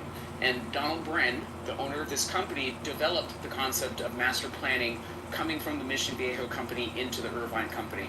I encourage you to look at that master planning model where you have, developments in suburbia with other developers in many different other states, including yours. I've looked up 5 of them since we've been on this stage, and I'm not going to actually say your state, but like I said, the door is always open. There's a different trajectory as far as where to grow sustainable life outside of, urban interferences that we can maybe agree somewhere in the middle as far as where your grievances lie. I feel like you should really explore greater opportunities. And you're also setting your kids up for a greater sense of generational wealth. So with that being said, it is what it is. We can agree to disagree. I'm still cool with Keegan. But at the end of the day, I just feel that the effort is misplaced in terms of trying to change the minds of individuals as opposed to making practical, mechanical decisions to change your set reality that's going to contribute to your overall goals. That's all I'm saying. Y'all let Keegan have it today, boy. Keegan has bounced from the space. But listen, like I said earlier, I don't mind the Keegans coming into conversations like this. If you're new, if you just popped in the room, this is JB's house, Roger's house, JB's house. JB started this topic. He has to run, take care of some family stuff. Should certain words be socially acceptable? Why or why not? And of course, the center was on the N word. We had a lot of great speakers on the stage this morning. We've been going for a couple hours, right? Keegan, I don't mind the Keegans and the Pepes coming on the stages when we have these rooms, whoever's hosting these spaces, because I like to listen to learn. I like to hear these perspectives to understand. I also think a lot of these people are performative, and they say a lot of shock value things to get a reaction. I personally try to do my best not to argue and spar with racists on this app. Because, you know, as a black woman, especially a black Gen Xer, you know, my spirit is just kind of evolving on some, you know, futuristic next level shit. Arguing with racists is just so pedestrian to me. But I do enjoy listening to what is going on this app because it's so very strange. So on that note, if no one has anything else to say, I'm going to start closing the room down. Believe it or not, people, I am working in the background. I'm editing an interview, so I have to get back to work. But final thoughts, final submissions, if anybody wants to, final words, otherwise I'm going to go. Joe B, thank you. David, thank you. Dr. Adams, of course, thank you. Ready, Rock, go ahead. Oh, no, there's nobody. Oh, David, you're there? I want to pose a question to him. A question that we never got answered this whole time. And that question was, why is it white people want to say N-word? What is that? Because I heard a lot of people make, you know, extended arguments about, hey, they should do it because of this. And then when the question was posed, why should they say it, or why would they want to say it, it never was answered. So can anybody answer that question? Wait, Ready Rock, I was reading somebody's question in the chat, which I'll answer, but what was the question? Say it. Remember we were speaking about, or you about why, I think Keegan and another gentleman was talking about how the N-word, well, why do we say it? Why do y'all say it? Y'all was giving the history and all that. And I heard Brittany, I think, who was asking the question is, why is it that you want to say it so bad? And that's an answer I want to hear. And I was wondering if anybody can answer that question, white in particular. Yeah, well, Keegan's gone, so he can't answer, and I don't recall if he answered it while he was in the room. That definitely is someone definitely on that side, and by I say that side, some of these white boys that open up these rooms and host these type of conversations need to call their fellow whites to task and ask them, you know, that's the room I'd like to sit and listen. Why do y'all want to use the word? And when I say y'all, I'm not saying all whites, because I know not all whites want to use the word. But those who come up on these clubhouse streets and argue and advocate for using the word, why? I know Nicole asked Keegan a couple times. I just don't remember what his answer was, to be honest with you. Right? Yeah, he never answered it, but it's cool. Hold on. I am liberal, says in the chat. I am liberal. Brittany wasn't performative, question mark. 9, did you agree with what she says? I'll say, oh, Brittany's back. I'm not going to put words in Brittany's mouth. I know some people on the chat were saying Brittany hates white people. I don't know Brittany personally, so I'm not going to sit on the stage and say Brittany hates whites. So if you're one of the people, and by your, I'm saying in general, if you are one of the people in the chat that after listening to her submission, you have concluded that she hates whites, and I am liberal, if you're asking me that point, no, I don't hate whites. I don't, you know, y'all, some of y'all have been in some of these spaces with me when we've had these discussions. Y'all know that I've been kind of ostracized by my community for having black fatigue myself, right? I get pushed back for expressing my levels of black fatigue. And the black community, especially on this app, they don't like when I, as a member of the black community, publicly talk about having black fatigue. So I'm not a defender of Keegan. I'm not a defender of the Pepes of the world, right? I said I like to listen and learn, just like I listened to Brittany today and learned about her perspective of white folks. But no, if you're asking me, am I hateful towards whites?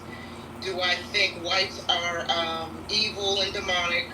I think that historically You know, our white ancestors and forefathers have created a very demonic system of governing around the world. We call it global colonization, global white supremacy, which a lot of folks claim do not exist because they're in denial or they like to gaslight.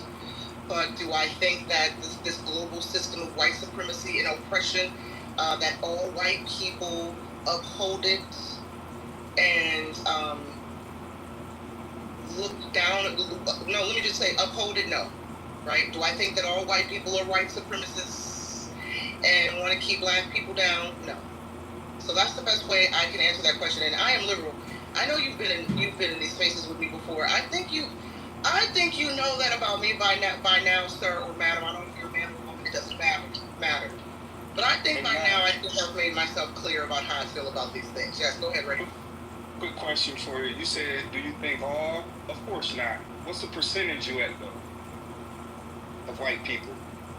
I don't even know that I can put a percentage. I think that because my thing is it comes down to policy.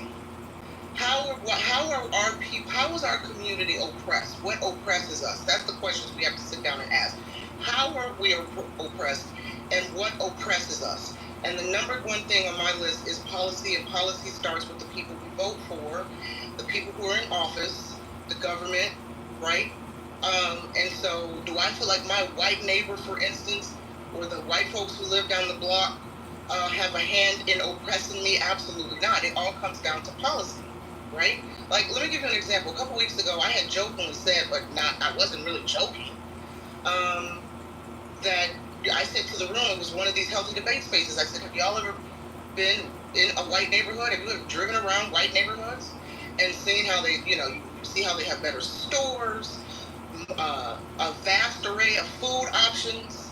There's a Starbucks on every corner. Shit that I like. I was only partially joking. A black voice on the stage came off the mic and said, well, that has to do with the politicians and the policy. And that's exactly my point, right? Because I was comparing it to some of the urban communities, some of the black communities, where, and as we know, depending on where you live, there's a liquor store in every corner, a hair shop on every corner, fast food chains, the variety is just not the same. And you're talking to someone who has lived between Illinois and California, from the most urban of urban communities to the richest of richest neighborhoods. So I'm speaking on lived experience. So I can't put a percentage on that, Reddy, because my thing is I approach it from a political lens. Who are the people that we're voting for, right? And what policies do they keep in place that keep black people so-called oppressed? That's the best way I can answer. Wow, Queen Nee, you speak really well.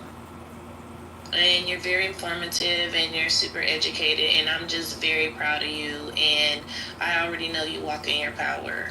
I still have a lot to work on because I'm still trying my best to just perfect my craft around them on how to deal with them. Because, like, when it does come to white people, I am easily startled, but they are too. Because it's to the point where I could just walk in the room and then they're annoyed because I'm just there. Me, vice versa. I'm walking in the room and I don't even see them there. Like, I don't even identify them. I don't even look at them in their eyes. I don't even, like, this, and I'm pertaining to when I'm working. I keep my eyes focused on my job, where I'm going, what department I'm going to work in for today, because I'm a nurse. And I do just that, but it just seems that the other party comes to work to watch what other people are doing instead of doing their job. And unless their job is to watch me, I'm okay with being watched. I don't care. I'm doing everything I need to do. I've been doing nursing for 20 years. So my job speaks for itself. So there's no reason for me to communicate with them anyway. And, it's just hurtful. It hurts. It hurts working in spaces with them. Not all of them are like that. I've built, friends up with them, not like going out or having drinks, but I do have coworkers that I talk to that are white, but they don't mess with me. They're very respectable. Do I hate white people? No, I don't. I don't hate anyone. I'm just sick of the privilege.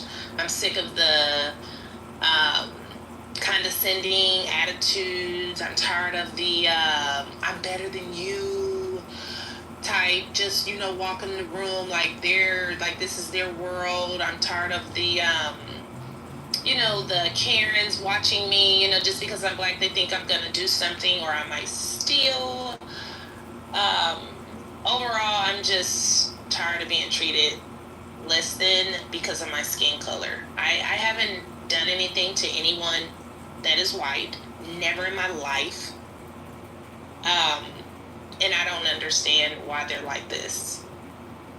Hey, can I just say this real quick? And I'm gonna Yeah, no, go ahead. Go ahead, Ready Rock. Hey, Brittany, I don't know you, you don't know me, I don't know where you're from, but I want you to know when you lay your head down that night, there are tens of thousands that feel the same way that you feel, so don't ever feel alone in your feelings and how you feel when you walk into these places, because I feel the exact same. Everything you said I can relate to. Just know that, alright? I appreciate that, King, because I don't know what I'm doing. I don't know what I'm saying. I don't want to hurt anyone's feelings. I'm not playing victim. No one white has ever done anything to me, but it's just they make me uncomfortable. Just like if I could be in, like if I'm in the room and one walk in, I don't know. It's like I instantly just, and then they're look, you know, it just feels awkward. Like I don't know why we can't even have conversations with each other. Why are they such gatekeepers? Why is everything so quiet and personal? But like I said, not all of them are like this, but I think they're all being raised up the same, and they're being raised a certain way where it goes out there with them. That raising, it goes out there with them, and then, you know, they talk about African American people and say, oh, they poor, they just want to do food stamps, they just want to be on government assistance. But a lot of African American people are screaming out for help. A lot of African American people, they want to, they go and apply for these jobs, they get them, they earn them because of their degrees, and then they're being fired by these white collared white people because white people are just mean. I live in a state where now, I say in Arizona, this is a right to work state, so they can walk you off the job as they please. But it's done got out of hand because it's like to the point where now they actually enjoy saying, well, oh, you worked about 3 or 4 days, it's not going to work out, we just feel it's not a good fit for you. And you've done did everything to they beck and call, ran behind them like a little dog. What else can I do, Sir Paul? I'll even mop the floor. I just want my job.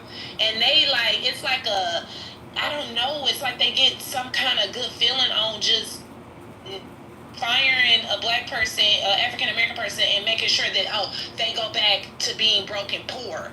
But then it's the same white collar white people that always say we don't want to work, we lazy, but we do want to work. We do want these jobs. We're getting these jobs, and you guys are firing us within a week and just saying, oh, fuck them, they're black and we don't want their face around here. And because what they're doing is they want the face of a lot of these big hospitals and these jobs. They only want white faces.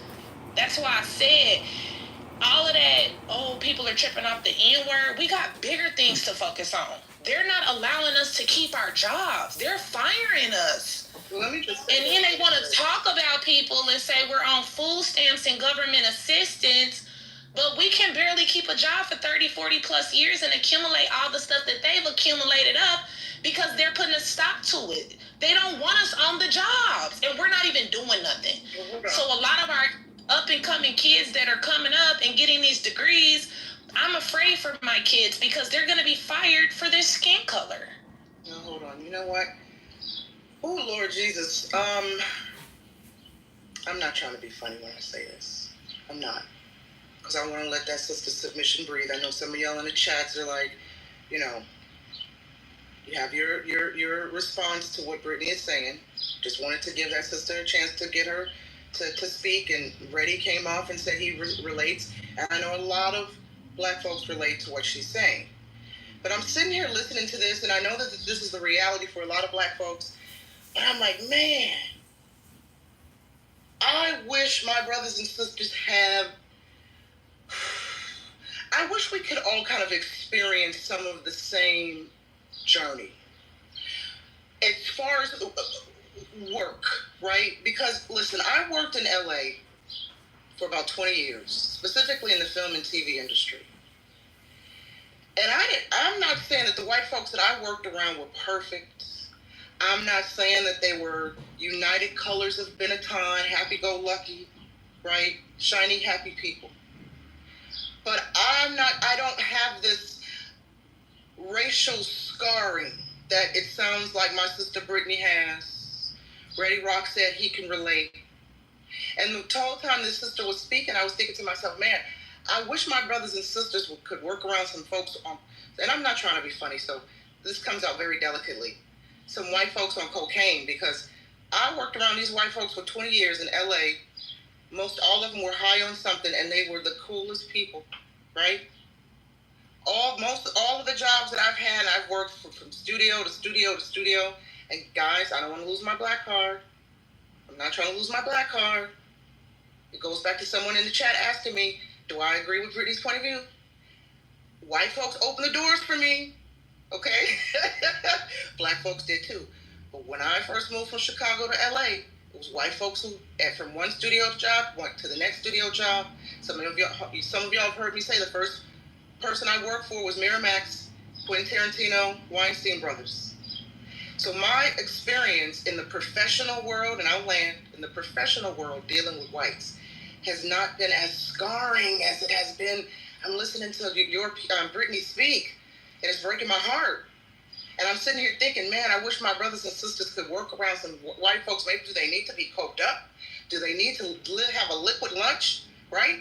Go take a few shots of whiskey during lunch and come back, and does that take the edge off?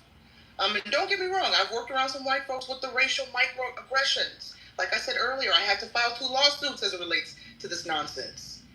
But the way Brittany talks, sis, I feel like I should be scared of the professional industry for Black Americans. It's bad. It is so bad. I'll ask a question as I land. Do you think with Trump, his deportation efforts, right? I'm seeing Black people at construction sites and fast food restaurants, in the retail stores. They're claiming that with the immigration crackdown, jobs are opening up for Black folks. You think it's going to get better, Brittany?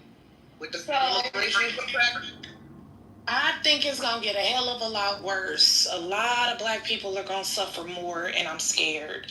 And see, me, I'm the type of person, I always got to keep up with the economy no matter what I do. So right now, I'm working on my nurse practitioner. I've been having like I said, I've been an RN for almost 20-something years. I make good money. I don't need to go into that, but it's going to get worse, So all I know is that right now, a lot of African American people are up against attack, and it's looking bad because we as a culture are not even getting along.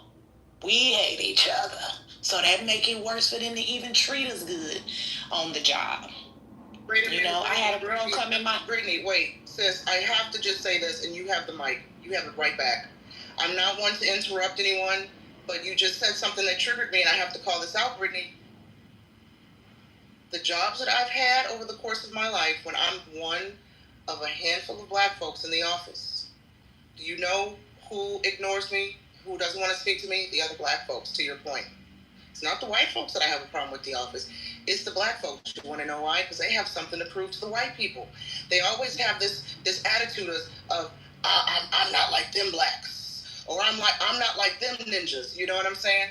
So I got to prove to the others that I'm not like them ninjas by removing myself from the presence of the other Blacks in the office, because you don't know what them Blacks is like, and I don't want the white folks to think I'm like them DEM Blacks, right?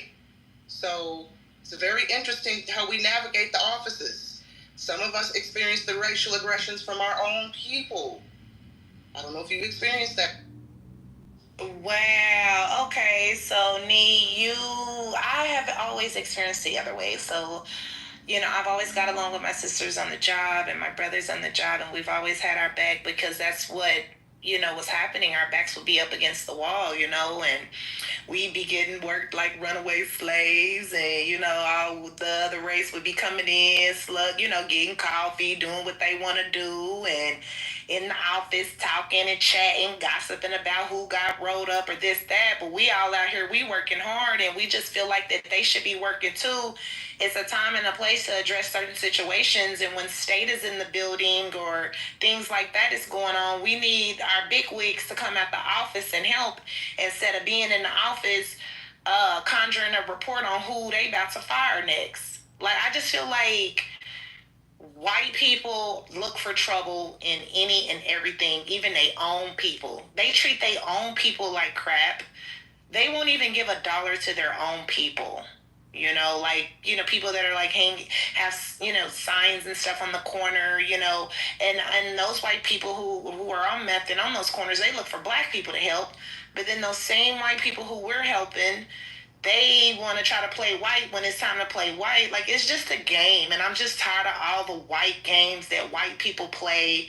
They try to say that black people need to move on from slavery.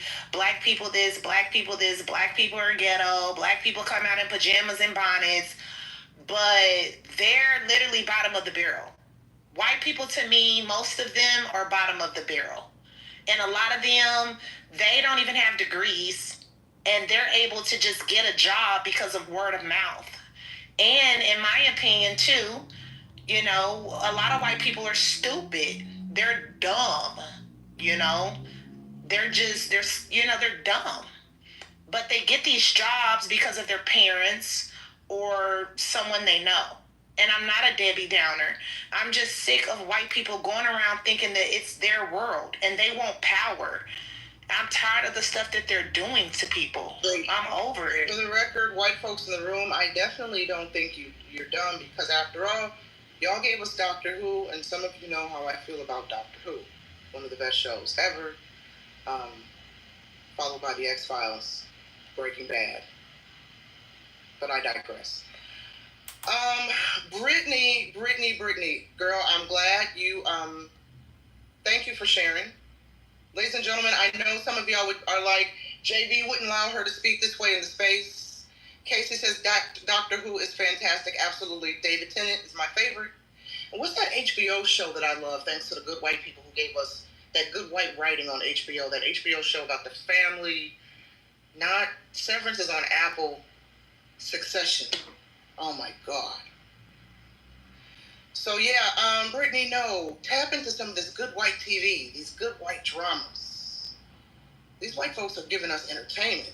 Either they're entertaining us on the apps, or they're on social media apps, or they're entertaining us on the TV apps. Miss Nee, I don't know. Like, I try not to even, and I'm still nice. Like, even when I go out in public with them, I'm still nice. I'll hold the door for them. Like, I'm the one that they don't even expect to be like this. Now, don't go digging me up now.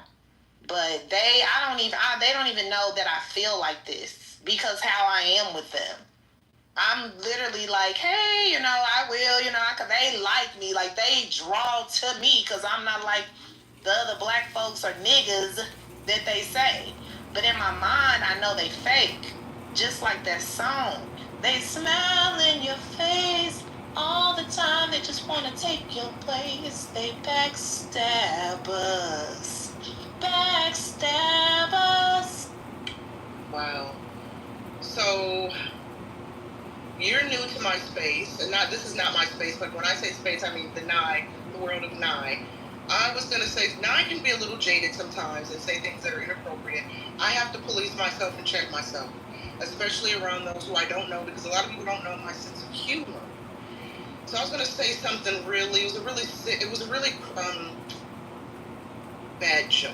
So I'm not going to even go there with you, Brittany, until you get to know me a little bit more and you'll know, oh, that's Nye being crazy. So I'm just talking myself down from the ledge, like, Nye, talk it out loud so that people know that you want to say something fucked up as a joke, but don't say it, because Brittany will not get the joke. But anyway, there's no offense to you, Brittany, right? It's a really crass joke.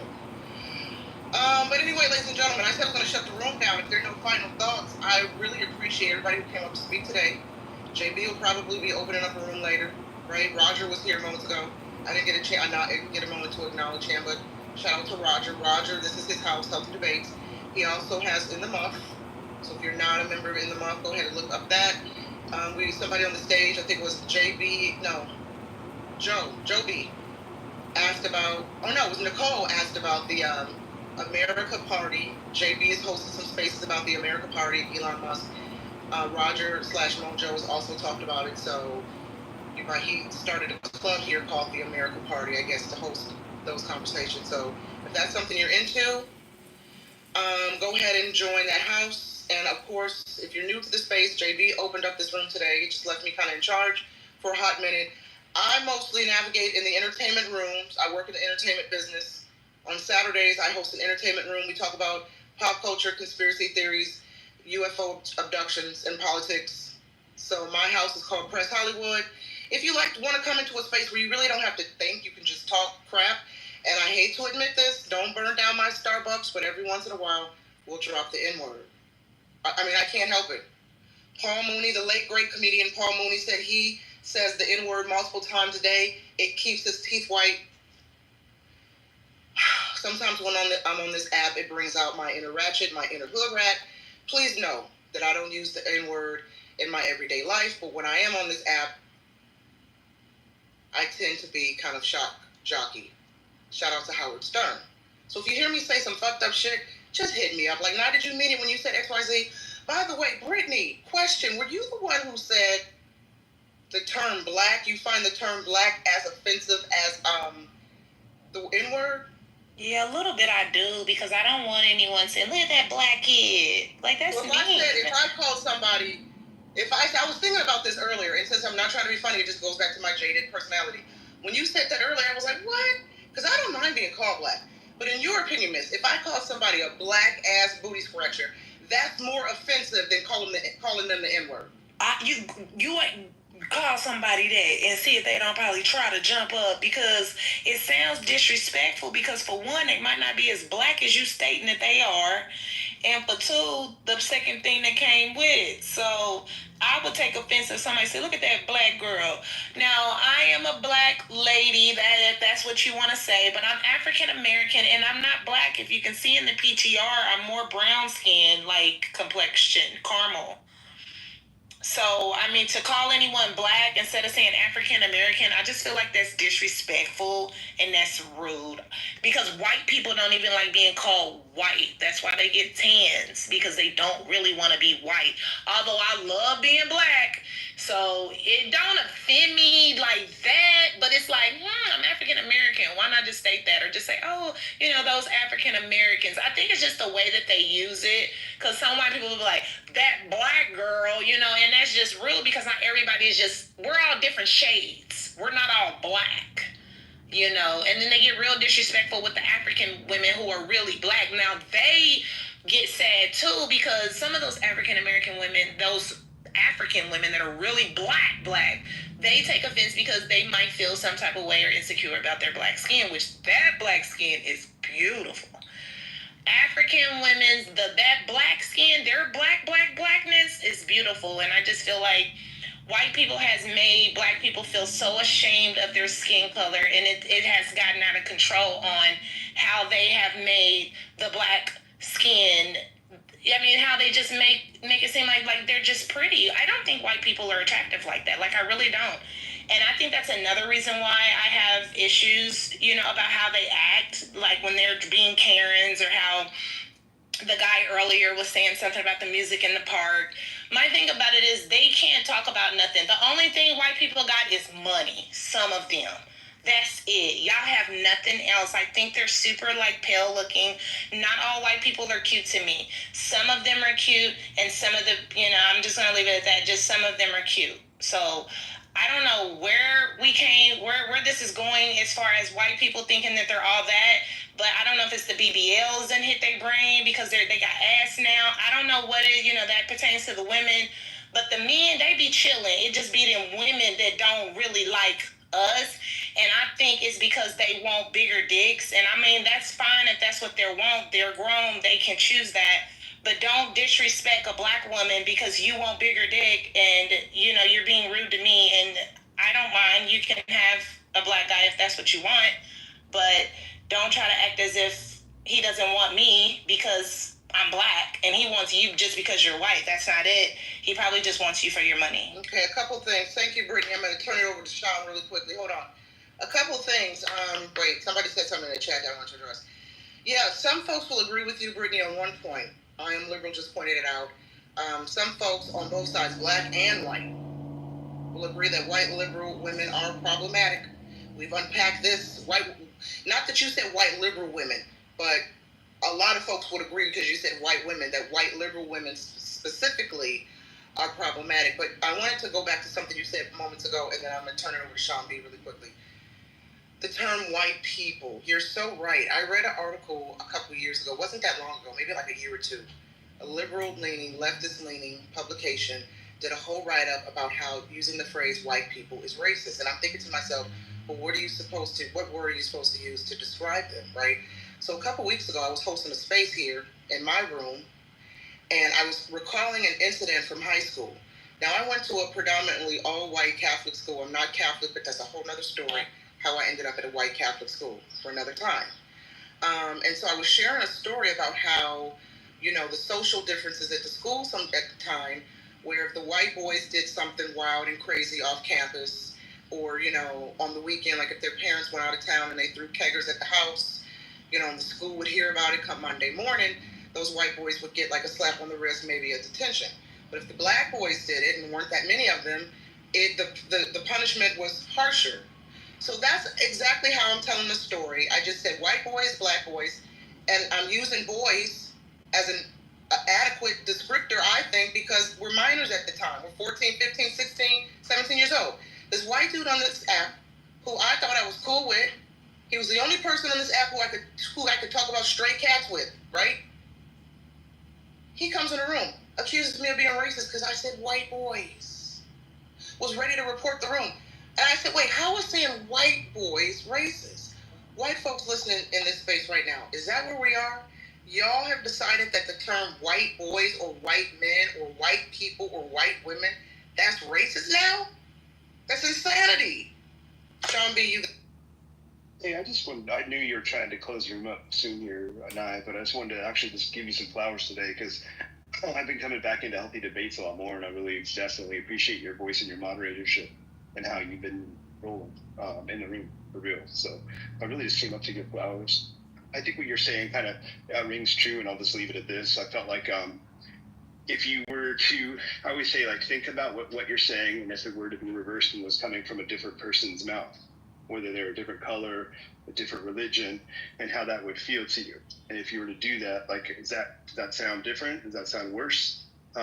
Just kind of feel that way, because I don't feel like, it depends maybe. If you live in a certain area, you might be feeling a certain way. That's why I was asking in chat to Brittany, specifically, some people are trying to answer for her, but where she lives, and that's happening, I'm sorry, because that sucks if that's the way you feel, because I don't feel that way where I live. And I hope that you should be respected and appreciated no matter who the person is and no matter what their color is, and you shouldn't feel that way about white people or any other color person. So I'm sorry that you've been experiencing it. That's me, and I rest my plane. But thank you again for doing such a great job on stage, and I appreciate you, Brittany, for sharing how you feel about this. Wait, hold on, Brittany. Hold on. You got it. I'm going to give it to you. I just have to say something really quick. Thank you, Sean. And I Am Liberal in the chat says, do you think black boys is racist if whites say it? There's your answer. But I guess the question again comes back. If you're trying to describe a black boy, how would you describe him? If you're saying a kid got hit, a truck hit a kid at the stop sign, and the police are like, what do you look like? Oh, it's a black boy. Is that racist? Like, I don't think so.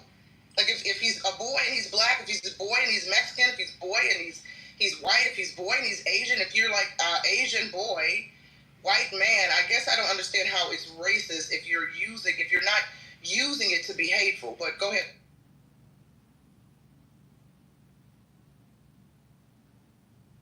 I hope the white folks didn't snatch up Brittany. Let us pray for Brittany. I'm right here. She's back. Okay, go ahead, sis. So thank you, Miss Nee. I'm sorry I cut you off. I was just needing to get in there. But Sean B, I just want to say thank you so much for coming up here and not like just judging me and because I feel like I need a hug. Like I've experienced a lot of racism in my life. Like I'm 39 years old, so I would say during the time of me first getting my nursing degree back in 2003 or something, it's been so long. But I've experienced a lot. Like I would cry. It was days I would cry, go in the bathroom and cry, because I knew I needed my job. And I feel like nobody should have to feel that way on their job, because this is why people don't want to work. This is why it's hard for people to get up and go to work, because it's not because of the work. It's because of the people they work with. And a lot of people are just hard to work, difficult to work with and adjust to, and they give you a hard time to adjust to them. And it's been going on for almost 20 years. I've had to deal with it. I've cried many a time of being bullied on my job, and good jobs at that, because like I said, when you getting paid $49 and $50 an hour, you gotta submit. You gotta be quiet. You gotta step on your mouth. You gotta hold your tongue. You gotta cry in the car like Craig did, or on Friday. I'm off for a couple days, guys, so I'm enjoying this conversation. But it's been sad. It's been rough for me. So I thank you for coming up here and not beating me up and beating on me, and because no one knows what I've been through. I've been really not blackballed, but like it's been to the point where it's been bad. But I always handled it good. I've never got fired. Either I will put my 2 weeks in, or I can't work in environments like that. And I see it firsthand. White people are doing some shady stuff at these jobs. And that's why and I just give you space to speak, sis. That's why I wanted to give you space to speak, because my experience with white folks, and I know like I said earlier, I know some people who will come in the room or probably in the chat, and you're probably like, JB wouldn't have allowed her to speak that long or to say the things that she was saying. And I know the optics might be maybe Nai's letting her say these things because she agrees. No, because my experience on the job, my professional career, and I've been working since I'm 14 years old. I'm in my 40s now, Generation X. I'm not saying I have not experienced microaggressions with white folks or even racism, but it's been so minute, and I wouldn't dare say that my experience reflects the broader experience of white people. That's why, black folks. That's why I wanted to hear Brittany's perspective, because it's the complete opposite of my perspective in the professional world. Oftentimes being the one and only, if not a handful, of black folks in the office, right? So that's why I was listening to her talk, and just my heart is breaking. It's like, man, y'all got it really bad out here with these white folks. This shit is. And there's nothing I can do. All I can do is go to work my 12 hours, and go. Literally. When you got white people running in the office, making complaints about you on every little turn or twist you make on your job, that's uncomfortable. All you can do is turn your cheek. I can't go around beating up those people. I can't do nothing to them. I don't want to be in court. I don't want to be sued. So I mean, what do you want me to do? This is my feelings. These are my feelings, and they're valid. If I say that racism is huge on the job, especially in these hospitals, these nursing homes, it's there. These are the new KKKs on the jobs. These police officers that has these tattoos and getting these badges, these are just KKK members behind these badges, KKK members behind these nursing scrubs. I see the most shadiest and dirtiest stuff that white people do, but all I can do is turn my cheek, because nothing ever happens to them. The question, are they doing it to other people though, or is it just you, or you you because of your color specifically? Do you really feel like it's specifically to you? Because I have friends that are nurses here in California, and they just feel like they're getting reamed a new one all the time, and they're all different colors. And when I say that, I mean it, because the superiors in the medical field are real battle axes. I mean, in the nursing field is not easy. I mean, you can have some supervisors who be pieces of shit. You know what I mean? This is where Is it all the hospitals? Is it This is where I've experienced this during my 20 years of nursing. I've experienced all of this, even getting my nursing degree, coming out, being a baby nurse, being an experienced nurse. Like you go through it. They're jealous, they're envious because for one, I'm already, I have this degree. So that causes them to think, oh, she's black, she's still, even teachers. I had to go up against, even them, failing me and things like that. Thank God I don't have to go through any of that anymore. But I'm just saying this to say it's big in the hospitals. It's super big. Everything is like a clique. Black people are where they at. Africans is where they at. Everybody is in a section. Hispanics is where they at. And I don't like that. Like, why is it so divided? Like, people speak. You speak. You're going to speak to your coworker that's Hispanic. You're going to speak to your coworker that's white. Your coworker that's African. But when it's time to go your separate way at work and you're doing your job, everybody is clicked up. And it's too cliquish, and we're all adults here. Why are we still going through that in 2025 where everybody's just where they're at on the job? Everybody's all clicked up. It's all cliquish. Whites are with whites, blacks are with blacks, Africans are with Africans, Spanish people, Asian people. Like, why is everybody so apart instead of being a whole? Like, I don't get it. It's not me. It's how the world is doing black people, actually. I don't know. I'm over it. I'm frustrated about how this world is, guys. I'm not trying to project anything on any individual, any personal people. It's just, we know what's going on. We know that racism is here. They think that black people are at the bottom of the barrel. White people feel like they're more superior. We know what's going on. We see it. It's here. It's not going anywhere. We wish it was, but it's horrible. I feel uncomfortable always. Yeah, I'm sorry. I am so sorry that we're going through this. And by we, I'm saying black folks, because as Ray Rock, I saw his comment in the chat that a lot of black folks feel this way. And Ray Rock, let me be clear to you and others in the room.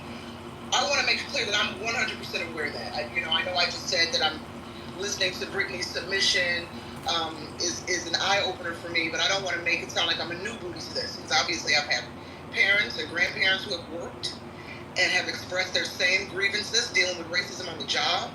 We know this has been going on since the black folks were freed, right? So I'm not going to give any pushback. My motto, ladies and gentlemen, is to listen, to learn. And Brittany, I thank you for that share. And I don't know if there's some white folks in here who learned anything from Brittany today. If you can take anything away from what she submitted, if you are kind of that micro-aggressive energy on the job, and if you're black, because I know we got some anti-black folks that don't like black folks, as I just mentioned moments ago, right? Let's do better on the job. Let's just do better, because as you see, your microaggressions, your subtle racism, or your overt racism, it doesn't go unnoticed. Folks notice it, and then we gather in spaces like this and chat about it. Brittany, if I could say anything in part, it's just, sis, I wish you, and again, Nye's not trying to be funny here, I just wish you could find that one good white person on the job who gets it, because there's always that hella extra white liberal who gets it. They get the black struggle, they get the black grievances, and they want to treat a black person to lunch where they can talk shit about white people over the lunch break. Sis, I pray that the Lord sends you one of them good, generous white folks, those good, generous, liberal whites, who's like, sis, what's wrong? You're not smiling. Let me treat you to Chipotle. Where do you like to eat? Red Lobster, they got them seafood boils. Let's go get a seafood boil and talk about the man. Every job has that white person. You got to find them. It might be the white liberal girl with the funny haircut. Look for her, because no doubt she's got some black kids. That's the one you want to bond with. And I'm not even trying to be funny. You just have to learn how to use the white folks to infiltrate. White folks know, because they got that one black friend who infiltrates. Some of y'all will get it in the morning. Okay, that's it. We're going to shut the room down until next time. Peace and blessings, everyone. And in the words of Dr. Frankenfruiter from Rocky Horror Picture Show, don't dream it, be it. Brittany, did you have some last words? I see you came off mic. Yeah, I'm just gonna say, I know that JD wouldn't have me speaking like this on his stage, and I just want to apologize to JD and you and, all of his followers, but I feel like something needs to be bigger. Like, we need to talk about this more, because this is why a lot of us African American people don't want to work. Like, I'm not saying I'm not going to get up and go to work tomorrow, but this is a big reason why. This is why. And then,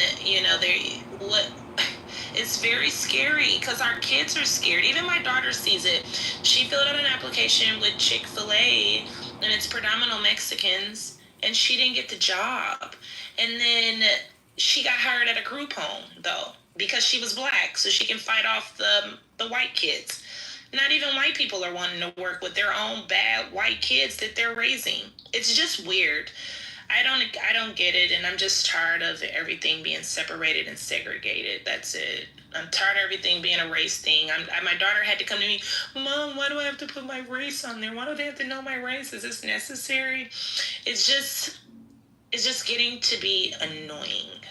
Well, let me say this in closing. Everyone in the room listening, Brittany, for anybody listening now and beyond, for those who have grievances with our coworkers because of their race, y'all, we need to learn how to manage our energy and our spirits when we're in these spaces, okay? And be grateful that we can look to our left and look to our right and see a human, because soon we're going to be replaced by robots.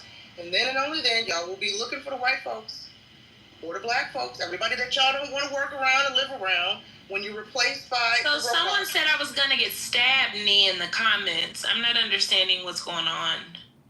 Wait, hold on. Who said that? Well, we don't do violence. I didn't see it. Let me go back. We'll stab you. Are you talking about... I am liberal? You have it wrong. Conservatives listen. If you go to a liberal, they'll stab you. Is that comment? I don't know that that's addressed to you. I think okay. Liberal is referring to liberals. And as it relates to political discourse, where liberals tend to get, the fringe liberals tend to get really fanatic and violent if you don't go along with the get along and agree with their political ideology, where some might say conservatives, you can have an open, honest dialogue with conservatives without them turning violent. You may not agree with everything that's being said, but they won't dox and harass you and cancel culture you and scratch and burn your Tesla, and pee in your Starbucks cup. You know what I'm saying? So, yeah, I don't think he was... I'm pretty sure I am liberal was not referring to you. But I don't want to put words in his mouth, but that's how I'm interpreting that comment. Yeah, no death. We don't promote death in space. And that's it. So, yeah. Brittany, thank you. And this is what happens when JB leaves Nye to moderate. Everybody has a voice. So on that note, I'm going to close the room. Y'all have a good day. Those Pharisees didn't believe. They didn't believe in Christ. The same way, when we read out the book of Isaiah today, the modern day Christians don't believe that. That's the Old Testament. What are y'all doing? What keep reading? Verse 22. And all bear him witness and wonder at the gracious words which proceeded out of his mouth. And don't they wonder at the words that we read? Start reading. It's the same Bible that y'all got. Go ahead. And they said, is this not Joseph's son?